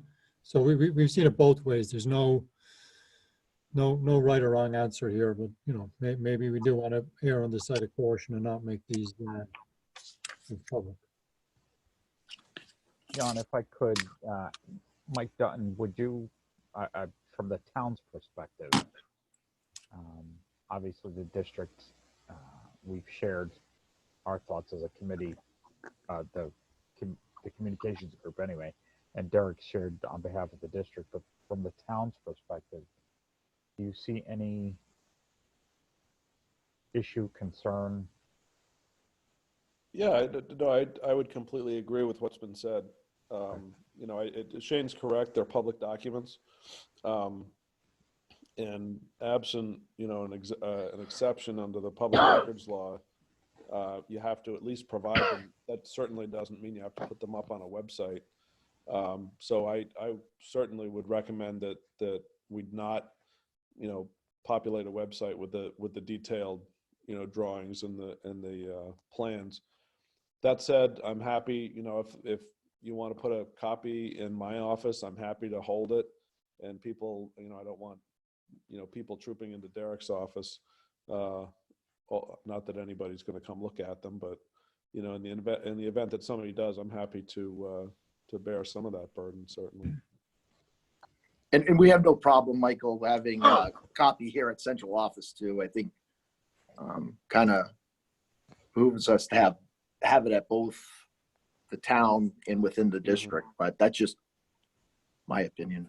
No, I would agree with that. And I would also say that, you know, there's nothing, you can always ask, you know, well, in your case, they have to sign in to get to your office, so you'll have a record of who it is. But certainly I would do the same thing, report who's been looking at them. And now we have the tracker system with the Raptor system too, so we would have a record of who comes in and what their business is, you know, related to. So we do have that security capability. Okay. All right, then we'll move forward that way then, if there's no objections by anybody. And that's all we had.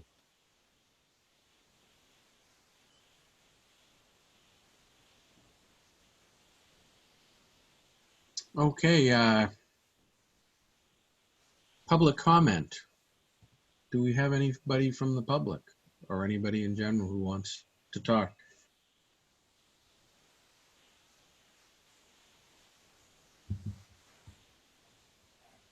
I don't see anybody.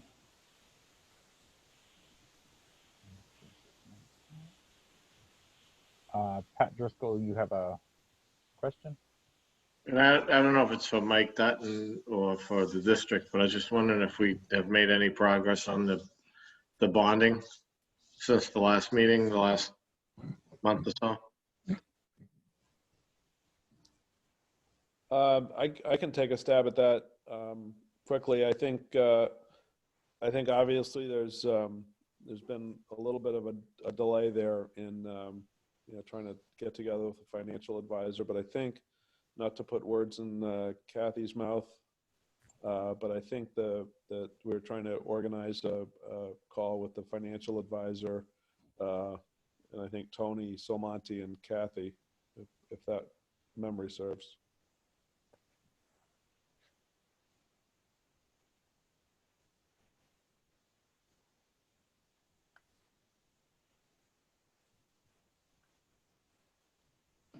Sorry, Michael. Yes, Tony did send me an email to discuss, you know, just what the plans are. I have also forwarded that to our treasurer, who will be working with the financial advisor as well. So we are on that.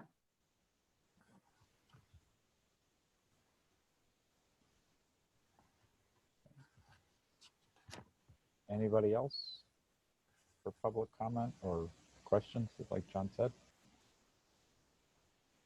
So I just had a couple more things, if I kind of Shane here. We had talked some time ago about forming a finishes committee or a finishes working group. As part of the 60% CDs, we need to submit a color theory and start to look at actual finishes and materials for the school. So I don't know if any progress has been made on that, or, you know, if we can do that, but as part of the 60% CD submission, we need to have colors, not, you know, not final colors, but at least a color theory and some sort of cut sheets and product names as to the finishes that we want to use in the building. So if we're going to establish that committee, we'd like to do that pretty soon. Soon meaning for the next meeting? For the yeah, probably we would want to, you know, convene a meeting of that group before the next meeting, I think. So we need people tonight to say they want to be on that working group. Right. Okay. I could probably guess Lisa and Lil want to be on it. Please. Yes. Dennis, do you have any interest? Yes, he's shaking his head. He's on mute, Yes. but- okay, Yes, there you go. please. Okay. Anyone else? We should probably get a couple more voting members on that.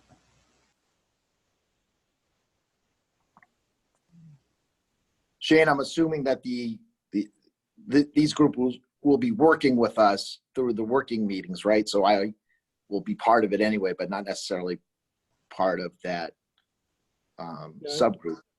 Correct. That's how I think we'd like to do it. So yeah, I think, 3 is probably enough, 4 maximum. Okay. These meetings are generally, the working group generally meets on Wednesdays at 8 o'clock or 8 a.m. I think the next one is actually 12 noon just because of scheduling impacts.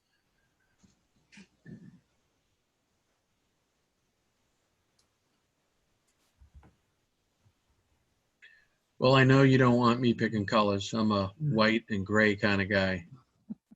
So it's Lil, Lisa, and Dennis. Yes. All right. So we'll come up with a kind of a strategy or a work plan to get the kickoff going and work towards some material finish selections for upcoming meetings, and that's 60% submission. And then the second thing was we have a proposal from RDA. The existing sewer line from the Mitchell School, it comes out the back of the Mitchell School, goes across the creek onto the play field and out past the senior center, out Wally Kruger Way to a pump station that brings it out onto Route 18. We're not sure what the condition of that system is, having been down for a few years. So we wanted to do a camera investigation of that and get it cleaned out if required. So we have a proposal to do that through RDA's consultant, Sammy Otis. The proposal totals $19,250. I had a few questions for Jean on that. So we're trying to get that clarified, but we'd like to move forward with that sooner rather than later, given if there is any issues, we will need to include that in the 60% DD estimates if there's any remedial work or replacement work that has to happen on that. So I'd like some sort of authorization to allow RDA to move ahead with that on a not to exceed basis of $19,250. So we can get that done as soon as possible. So I guess I have a question if Kathy is still on. If that requires a vote of the committee or if... It will ultimately be an amendment to the RDA contract. So, I mean, if it's the desire of the committee to move ahead with this, and we can do a formal amendment later on, I would just rather get this done as soon as we can. Yeah, I think we talked about the need for this at least one meeting, and I think the consensus was that it was a good step to take. So but if you think we need a roll call vote, then somebody can make that motion. It doesn't sound like we'd be voting on the final amount, just the authorization to move forward. Right, and with a not to exceed amount of $19,250.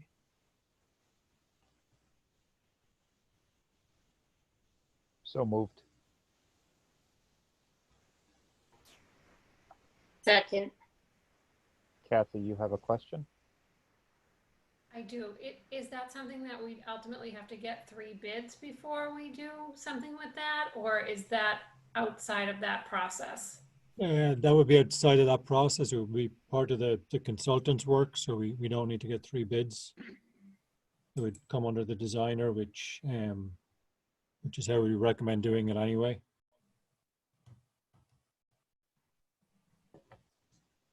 Why wouldn't we get another bid? Okay, unless somebody has, well, there's already a motion, right, in a second, so Josh, can you take the, to the roll Yeah, call? can I just get the whole motion?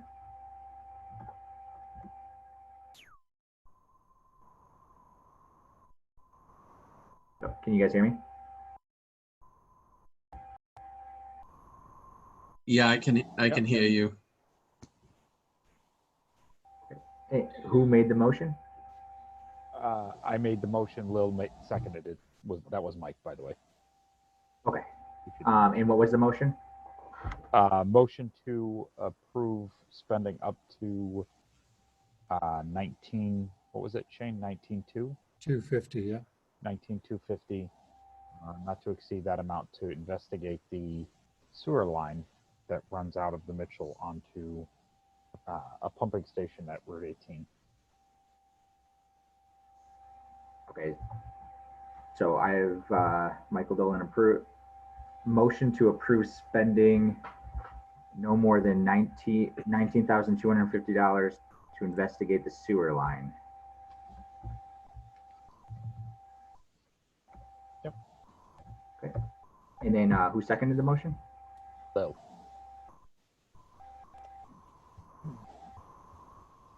Just for clarification, is that to clean and inspect or just to inspect? Well, that's a clarification. That's to clean and inspect. But I'd like to work with them to inspect it first and then see what we need to clean or how we need to clean and if we need to clean. But right now their proposal includes camera inspection and jetting out the entire line. Okay, so this motion is just to investigate? Well, if we need to do everything, it's not to exceed. So it wouldn't be more than camera and cleaning it. So should I add cleaning along with investigate? Sure, yeah. Okay.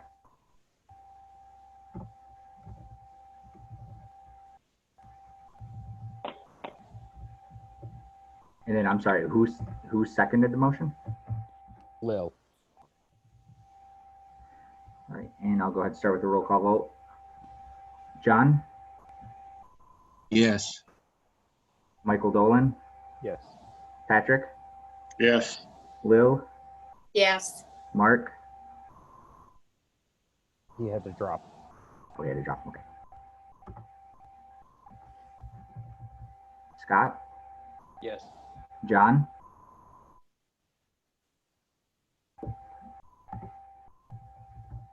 Kathy? Yes. Harsh?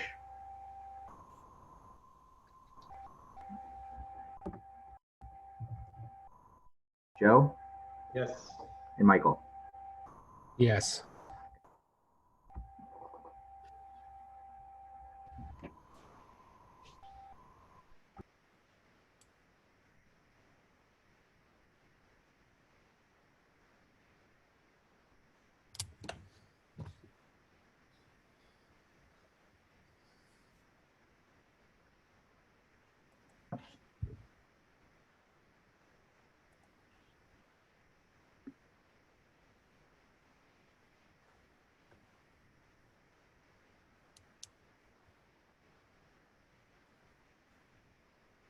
Okay.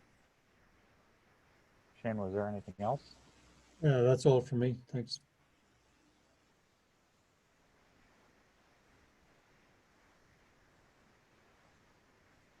Okay, the next item is approval of previous meeting minutes from March 9th, 2020.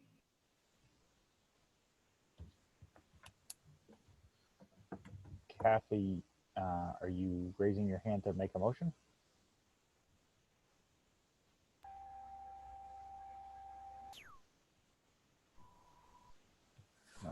Nope. Okay. Sorry. That's all right. Don't worry about it. Do you want a motion to approve the minutes? Sure. I'll make a motion to approve the minutes of March 9th. That was Kathy. Josh. Got it. And a second. Second, Sorry, who is that? Mike Loesch. All right. And let me go ahead and go to the roll call. All right. John, Yes. Michael Dolan, Yes. Patrick, Yes. Lil, Yes. Scott, Yes. Kathy, Yes. Joe, Yes. Michael. Yes. Thank you.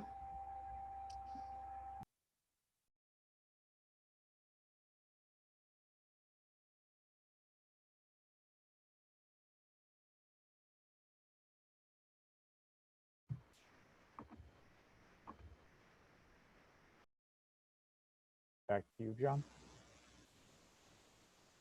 Sorry, what was that? Just looking for John to take the next. Okay, next school building committee meetings? Yep.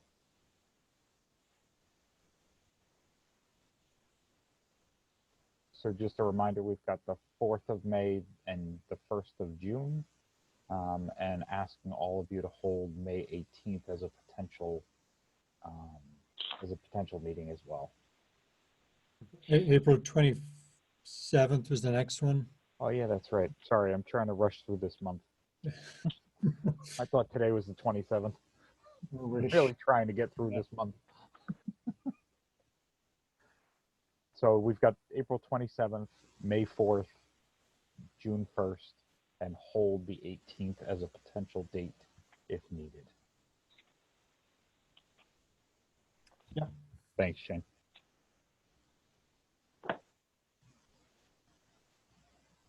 Okay, well, thank you everybody for participating and for the administration and the design teams for all the work that's continuing.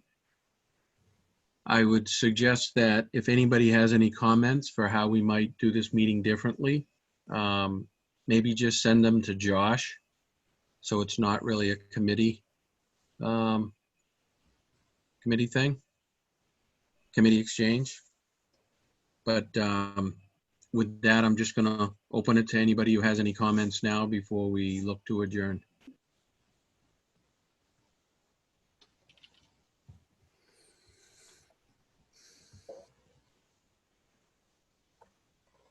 Doesn't look like anybody, John. One question I had, maybe it's too late, but I don't know if the time, if since likely most of us are working from home and don't have long commutes from Boston, I don't know if anybody would entertain or benefit by starting the meeting any earlier. That's something we could consider. Since we do get into the details here in the meetings, there's a lot of information that has to get presented. What does everybody else think? I like that idea, John. I think maybe we could ask Josh to survey the committee because there's quite a few folks not here to see how early we could start. But I like the idea, especially looking at all of your faces as you all look like you're falling asleep.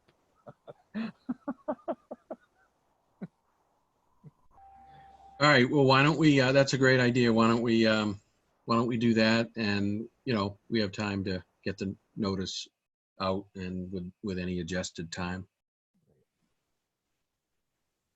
And with that, I'd take a motion to adjourn. So moved. Second. Who seconded that? Lil. Thanks, Lil. All right.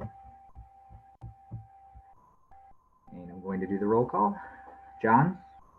Yes. Michael Dolan? Yes. Patrick? Yes. Lil? Yes. Scott? Yes. Scott? Yes. Kathy? Yes. Joe, Yes. Michael. Yes. Thank you.